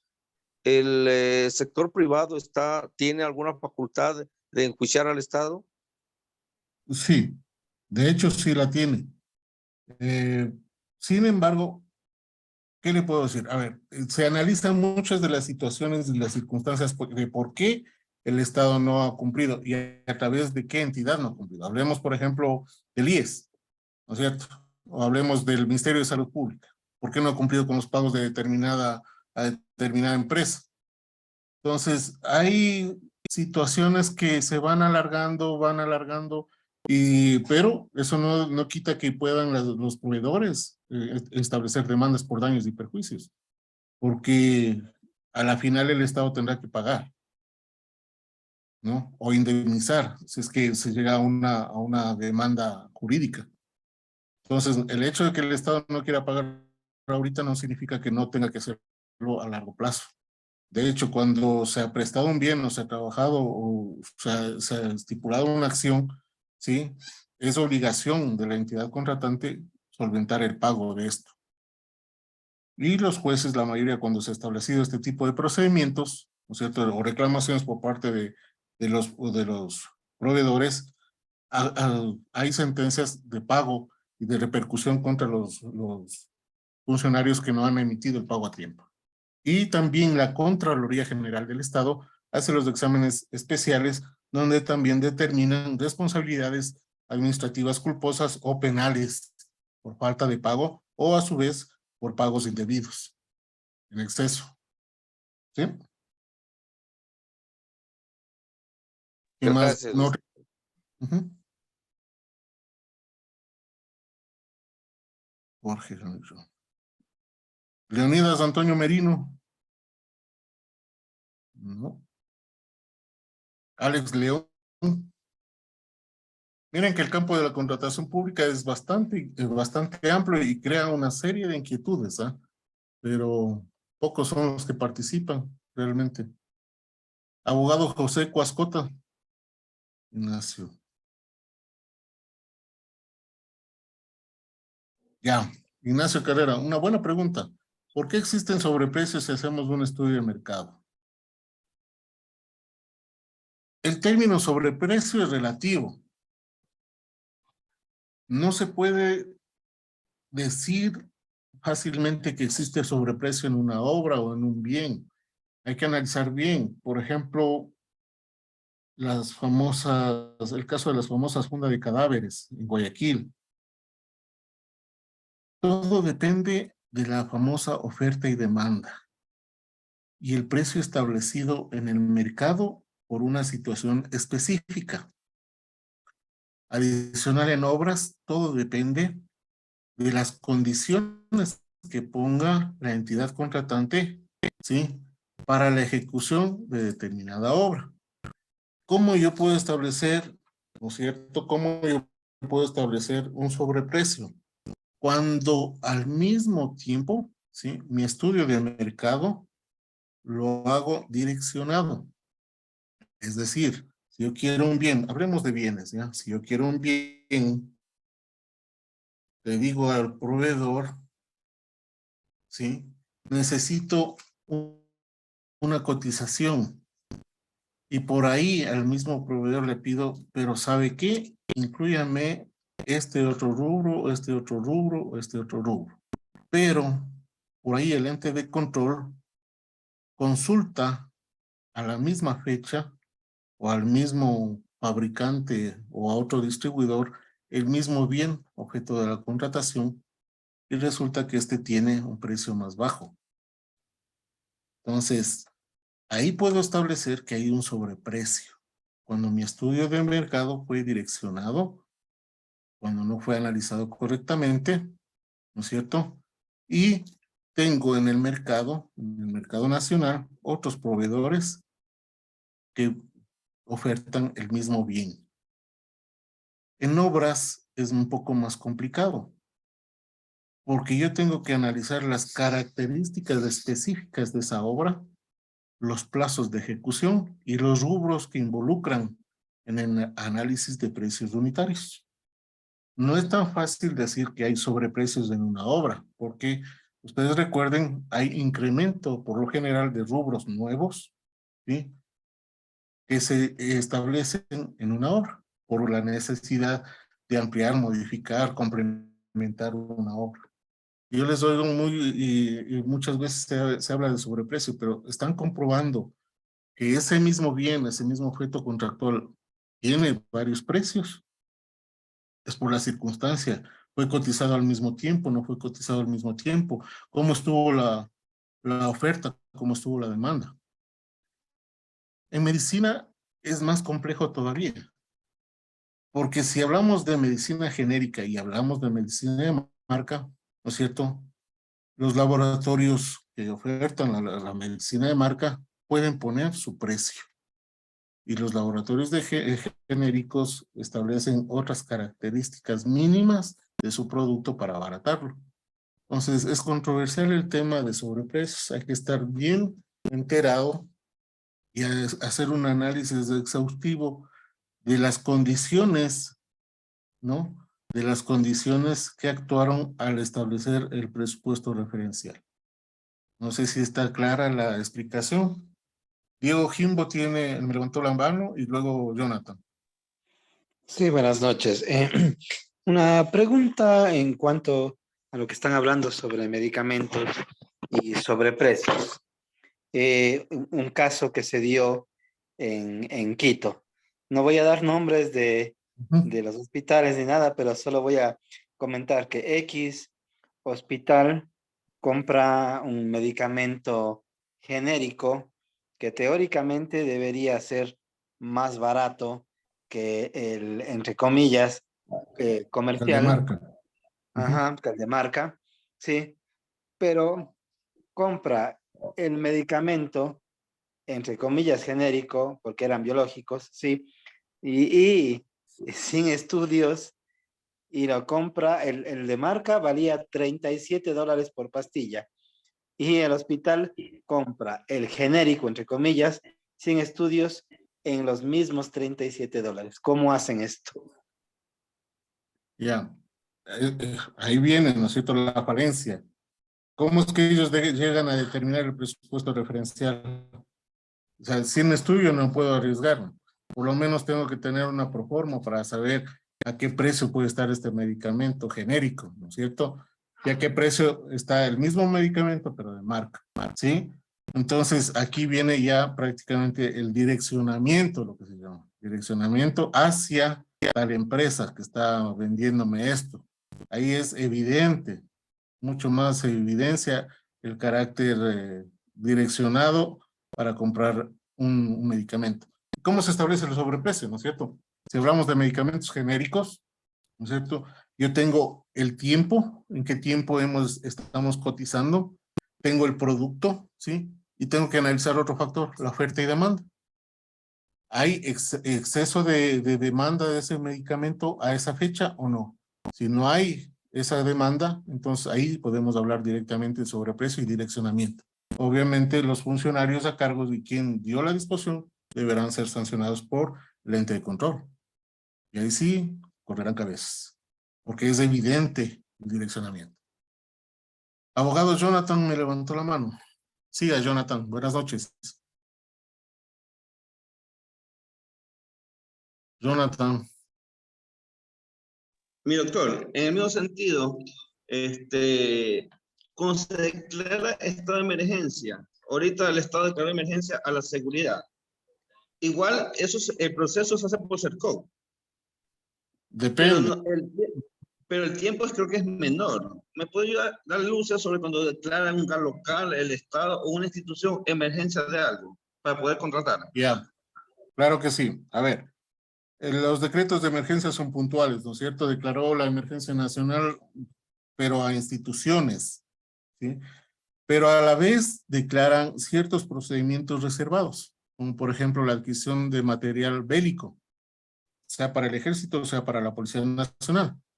Entonces, ¿qué significa la declaratoria de emergencia? Es una especie de armadura que le permite a la institución adquirir bienes y servicios necesarios previo, obviamente, con estudios para, sin la utilización del Sistema Nacional de Contratación Pública, pero que después de un tiempo tiene que publicar. Y si son declarados en reserva, quiere decir que, por ejemplo, solo la entidad y solo los integrantes de la comisión saben de qué están adquiriendo. Por ejemplo, en equipamiento bélico pueden ser chalecos, pueden ser pistolas o armamento pesado, pero eso no va a salir a exponerse, ¿no? Por obvias razones. Entonces, para eso se declara o hay los decretos de emergencia para las entidades específicas de control, como es la Policía Nacional o las Fuerzas Armadas. ¿De acuerdo? Entonces, sí se hacen excepciones para este tipo de declaratorias. El Ministerio de Gobierno, por ejemplo, suele tener algunos tipos de declaratoria de emergencia, incluso para la adquisición de vehículos para la Policía Nacional, o para armamento, para chalecos, para armamento. Entonces declaran emergencia y el proceso es reservado. ¿Qué significa? Que no se utiliza el Sistema Nacional de Contratación Pública para la contratación. Se lo utiliza en forma posterior para la publicación de la documentación, manteniendo la reserva correspondiente. Mi doc, ¿y esta regla aplica para un GAC local? ¿Podría aplicar que no se sube al sistema Dependiendo del posterior? tipo de emergencia. A ver, Jonathan, dependiendo del tipo de emergencia.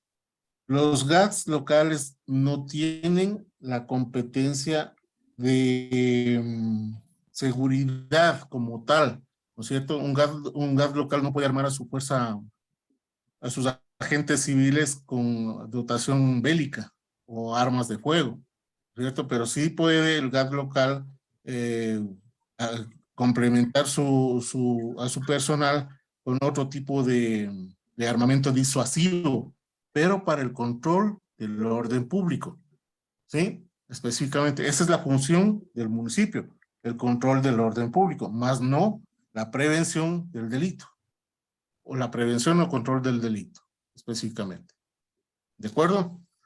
Y si el Entonces, sí hay GAC que... declara un estado de emergencia de agua, digamos que no hay agua potable, o sea, hay una tubería, en ese sentido, Ya. En también ese reservado. sentido sí se aplica. No, a ver, en ese sentido, por ejemplo, el municipio se declara en emergencia el sector de agua potable y alcantarillado, ¿no es cierto? ¿Qué le permite el CERCO? Hacer todas las adquisiciones necesarias para solventar la emergencia. Contratar tanqueros, contratar tubería, contratar una empresa que me haga la reposición de las bombas, etcétera, etcétera. Superada la emergencia, porque tiene un plazo definido, ¿no es cierto? No podemos dilatar esta emergencia por un mes, porque sería imposible dejar a la población durante tanto tiempo sin el servicio básico, ¿no es cierto? Superada la emergencia, yo tengo que publicar en el SERCOP todos los procesos que yo hice para superar esta emergencia. ¿Está claro? Ahí sí está motivado el municipio para declarar en emergencia un sector específico y puntual durante un tiempo específico. ¿De acuerdo? Muy amable, mi doctor. Muy amable, Alguien mi estimado. sí, listo. Gracias. Alguien estaba alzando la mano. Ya nos dilatamos un poquito. Hay corresponsabilidad. ¿Quién más? Preguntas, por favor.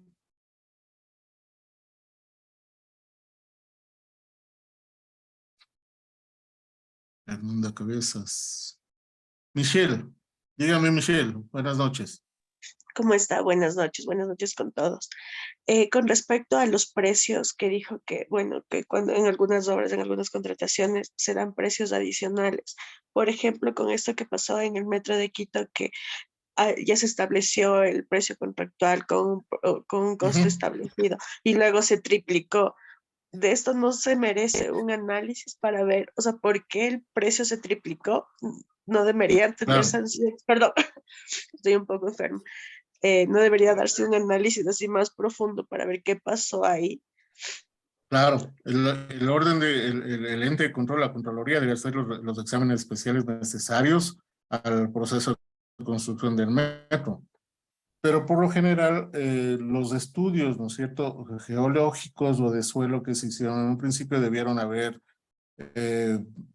fallado en ciertas circunstancias que, por ejemplo, el tipo de sustrato que encontraron, que obligó a la demora en el sistema de perforación, por decirles algo. Tal vez el requerimiento de la estructura de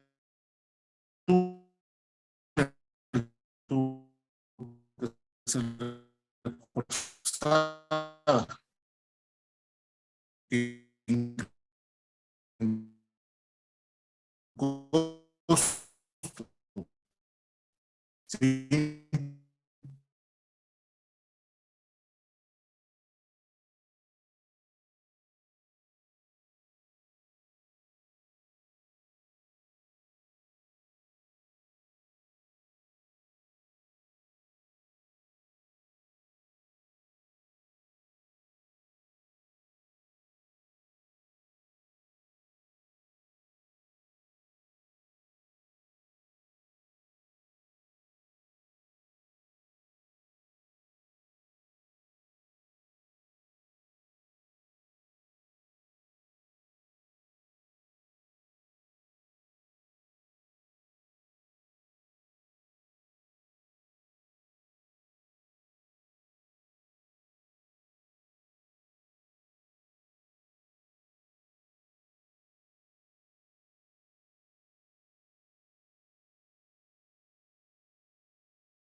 Mil disculpas, tuvimos un inconveniente con el internet, pero ya estamos de vuelta. No sé, creo que tenía una pregunta que me estaban haciendo sobre la cuestión del metro. ¿Me puede repetir, por favor? Ya le estábamos respondiendo la cuestión de ¿por qué se incrementó la obra, ¿no es cierto? Pero Sí, y más que nada en cuanto, o sea, ¿cuánto más se puede elevar el costo de la obra? O sea, si no hay un límite para decir, si ya se estableció, digamos, $10, ¿cuánto más se puede extender estos $10, por decirlo así? Es que prácticamente es la primera obra de este tipo que se ha realizado, ¿no es cierto? Entonces, por más estudios que se hicieron al suelo, siempre me imagino yo encontraron algo más al momento de la construcción. Por ejemplo, el número de máquinas tuneladoras creo que llegaron a 3, pero el tiempo de ejecución por el sustrato debió haber sido más amplio, lo que encarece obviamente la obra. ¿Qué otras situaciones más, no? Que se pudieron haber dado durante el tiempo de ejecución de la obra?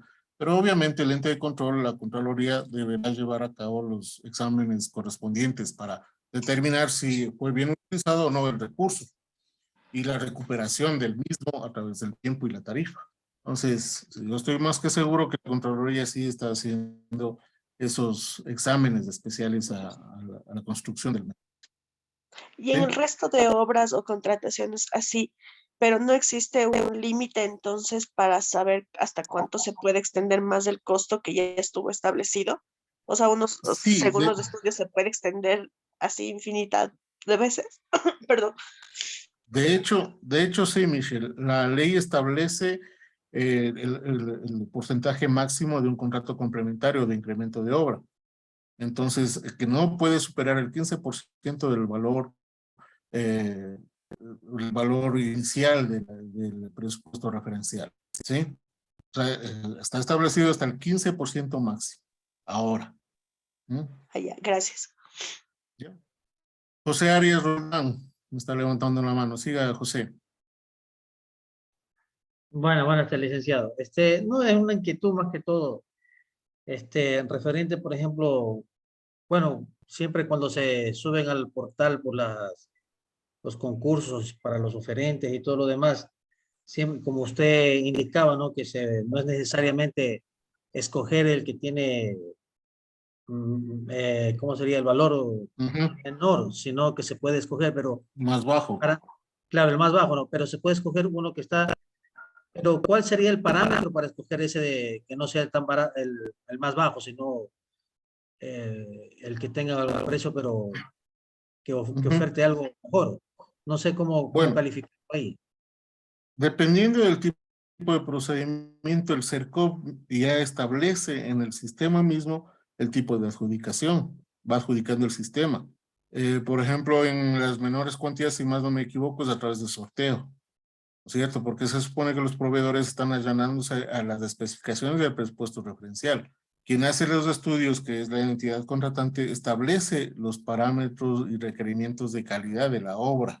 Entonces, el CERCOP invita, ¿no es cierto? Se califica y obviamente el CERCOP hace el sorteo en las mismas condiciones. Ahora, ¿qué es lo que pasa, no es cierto? Cuando nosotros escogemos un bien y qué es lo que pasaba al principio en el catálogo electrónico, que venía la marca china y desbarataba todo. Entonces el CERCOP ha ido solucionando esto, las entidades contratantes también, para garantizar la calidad del producto chino. Es pidiendo la garantía técnica de fabricante. ¿Sí? Entonces yo quiero calidad, ¿no es cierto? ¿Cómo comparo yo una marca china con una marca americana, por ejemplo? ¿Sí? Garantizando la calidad. Pues yo tengo que, al momento de calificar la oferta, determinar si cumplen mis especificaciones técnicas como yo quiero, como entidad contratante necesito. Y si no cumplen, simplemente la descalifico, pero argumentando bien. En el caso de maquinaria, por ejemplo, ahora vemos que hay maquinaria china de muy buena calidad, que están compitiendo con maquinaria americana o de otros países. Y obviamente el precio es mucho más bajo de la maquinaria china. Entonces, pero esto ha pasado por un análisis técnico en la calificación elaborado por expertos, ¿no es cierto? Por ingenieros mecánicos que pueden analizar los atributos de la maquinaria china y comparar con los atributos de la maquinaria americana, por decirlo un ejemplo. Así es como garantizamos la calidad de los productos, de los bienes, servicios, igual de las obras. Ya depende de la entidad contratante para garantizar el mejor servicio. ¿Sí? Gracias, gracias, Excelencia. Ya, don José. ¿Alguien más? ¿Inquietudes, preguntas? Ahora, si a ustedes les interesa conocer más de la contratación pública, tienen que irse a la página del CERCOV. Entonces, dentro de la página del CERCOV, en la parte de biblioteca, ¿sí? Podemos nosotros encontrar lo relacionado a todo lo que es la normativa. Si queremos aprender un poco más de la cuestión de leyes, tenemos la normativa. Si queremos capacitación, tenemos un sitio específico para la capacitación también. Ya les voy a indicar específicamente dónde encontrar. Dice Servicio Nacional. Denme un cinquito hasta que cargue. Ya. Entonces, cuando nosotros ingresamos al portal del CERCOV, en el lado izquierdo de la pantalla, después de desplegarse el banner de la publicidad, ¿no es cierto? Tenemos el botón de menú. En el botón de menú tenemos inicio, la institución, transparencia, programas y servicios. Dentro de programas y servicios, ahí podemos tener la idea de los catálogos de atención al usuario, catálogos dinámicos, producción nacional, calculadora, módulo, capacitación y certificación, que es lo que nos interesa a nosotros. En capacitación y certificación podemos tranquilamente ingresar como usuarios a los diferentes tipos de cursos que nos da el sector. Y es necesario porque esto nos abre un abanico de conocimiento para poder trabajar tanto como proveedor o dentro de una institución pública. Esa es la ventaja del sector, que ayuda a capacitarse a los proveedores siempre, a los proveedores y a las entidades contratantes, ¿no? E incluso tienen los horarios de inscripciones y listado de postulantes, tenemos oferta de cursos presenciales, cursos virtuales de autocapacitación que están a disposición de la ciudadanía. Es bastante interesante porque muchas veces el CERCOV absuelve un montón de inquietudes a través de estos cursos de capacitación. ¿Alguna otra inquietud que tengan?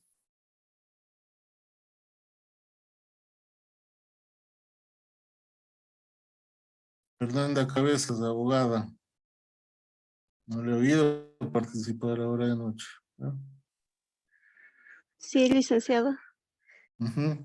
¿Alguna inquietud que tenga sobre el tema?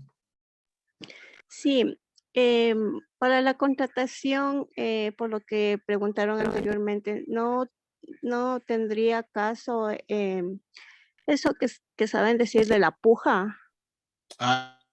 Eso es subasta inversa. ¿Qué es la subasta inversa electrónica? La subasta inversa es pujar hacia la baja por un bien, ¿no es cierto? Eso se lo hace entre proveedores. Eso es la famosa puja. Entonces, cuando una entidad necesita adquirir bienes, por lo general, lo hace a través de un proceso de subasta inversa. Entonces, establece las condiciones, ¿no es cierto?, qué es los bienes que quiere adquirir la entidad y pone a consideración de los diferentes proveedores calificados para el suministro de ese bien. Luego de la calificación, los somete al proceso de puja.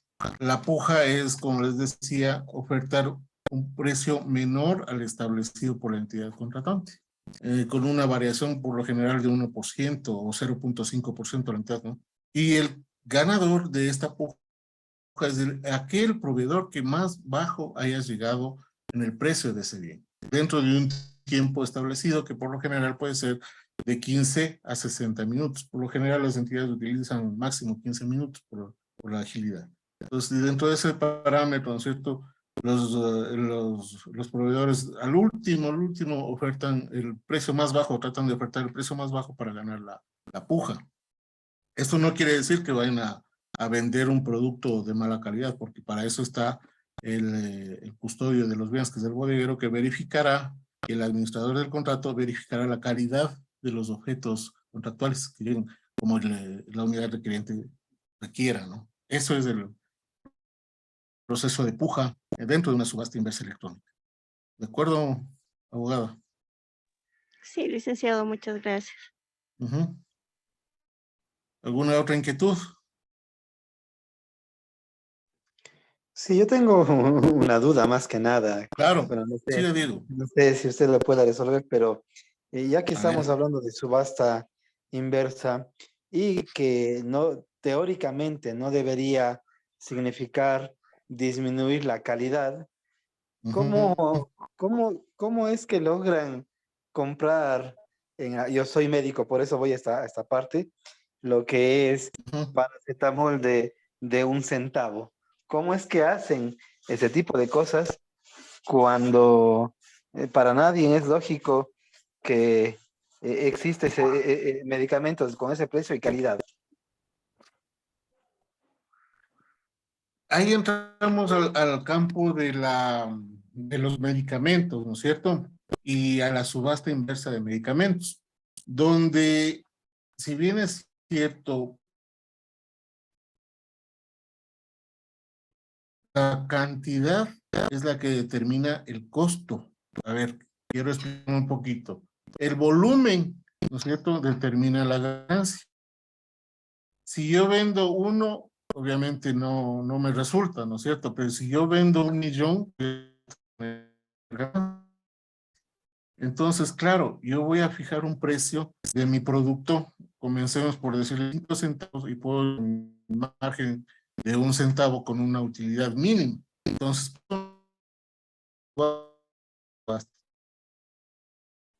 el producto sigue siendo de paracetamol, ¿no es cierto? O sea, no el contenido químico que necesitamos. Entonces, dice aquí, un interesante, ¿no es cierto? Ya no se van a hacer subastas para ciertos tipos de medicamentos, claro, pero el proceso es entre los productores, las farmacéuticas, ¿no? El Estado les pone a competir para que bajen sus precios y tener mayor volumen de medicamentos disponibles para la ciudadanía. Entonces, obviamente, es algo similar. Si yo compro a un fabricante, es mucho más barato que comprar a un distribuidor. ¿Por qué? Yo elimino el intermediario. Y el fabricante, obviamente, maneja otros costos de producción, ¿sí? Si yo voy a competir como fabricante, ya puedo directamente tener un margen de utilidad mucho mejor. Eso es como se hace en la subasta de medicamentos. Claro que hay otros medicamentos que no podrán bajarse tanto, ¿no? De acuerdo a las farmacéuticas. Pero la situación es que el sistema no permite tampoco que haya un nexo o una comunicación directa entre productores o que se pongan de acuerdo previamente, porque siempre obliga a bajarse de precio a uno de los participantes. Eso es, don Diego. Yo tengo algo que me dice aquí, Ignacio, que ya catalogaron el paracetamol, ya no será por subasta inversa, sino por catálogo electrónico. Es que se elige el CERCO por catálogo electrónico el proveedor ganador. Ya, eso es fácil. Como bien dicen, ¿no es cierto? El paracetamol es un medicamento común, puede ser genérico, puede ser de marca, pero que tiene un compuesto químico, ¿no es cierto? De lo que tengo conocimiento. Y es objeto de homologación por parte de los proveedores.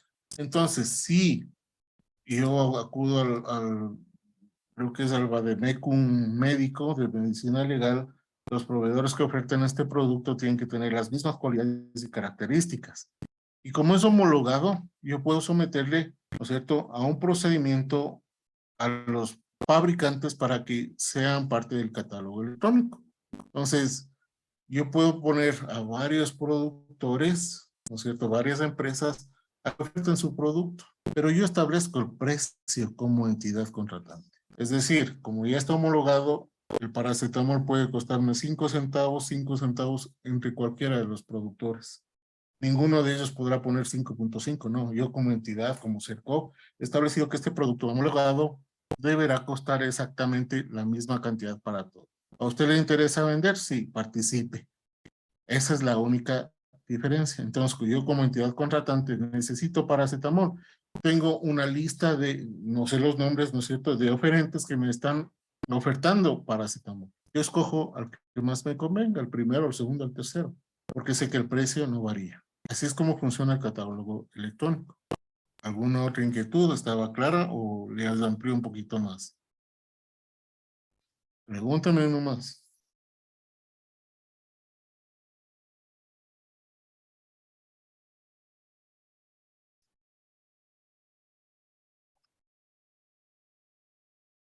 ¿Alguien más? ¿Otra inquietud?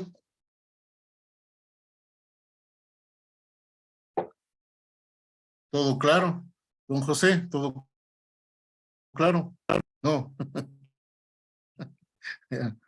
¿Alguna otra inquietud, compañeros?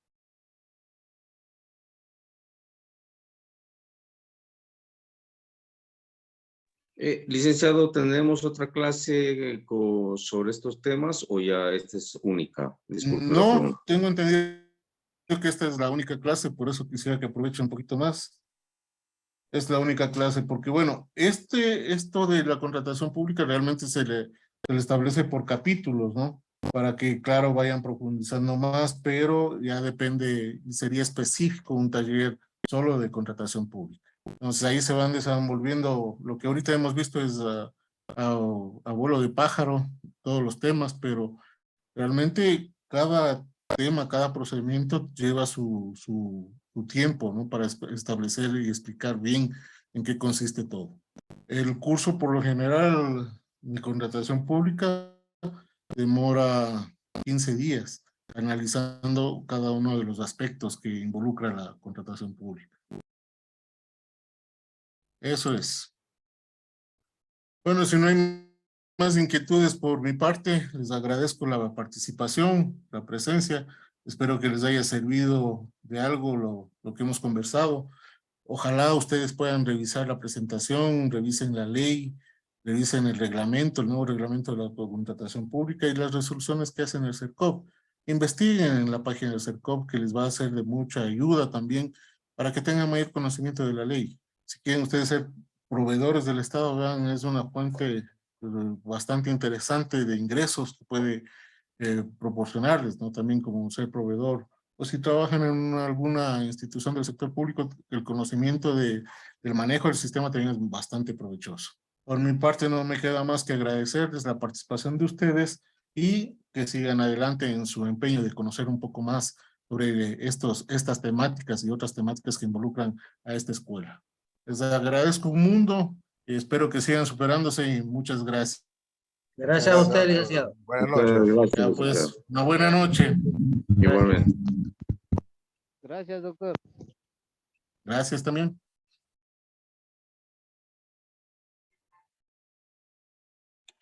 Gracias, buenas noches. Buenas noches, gracias.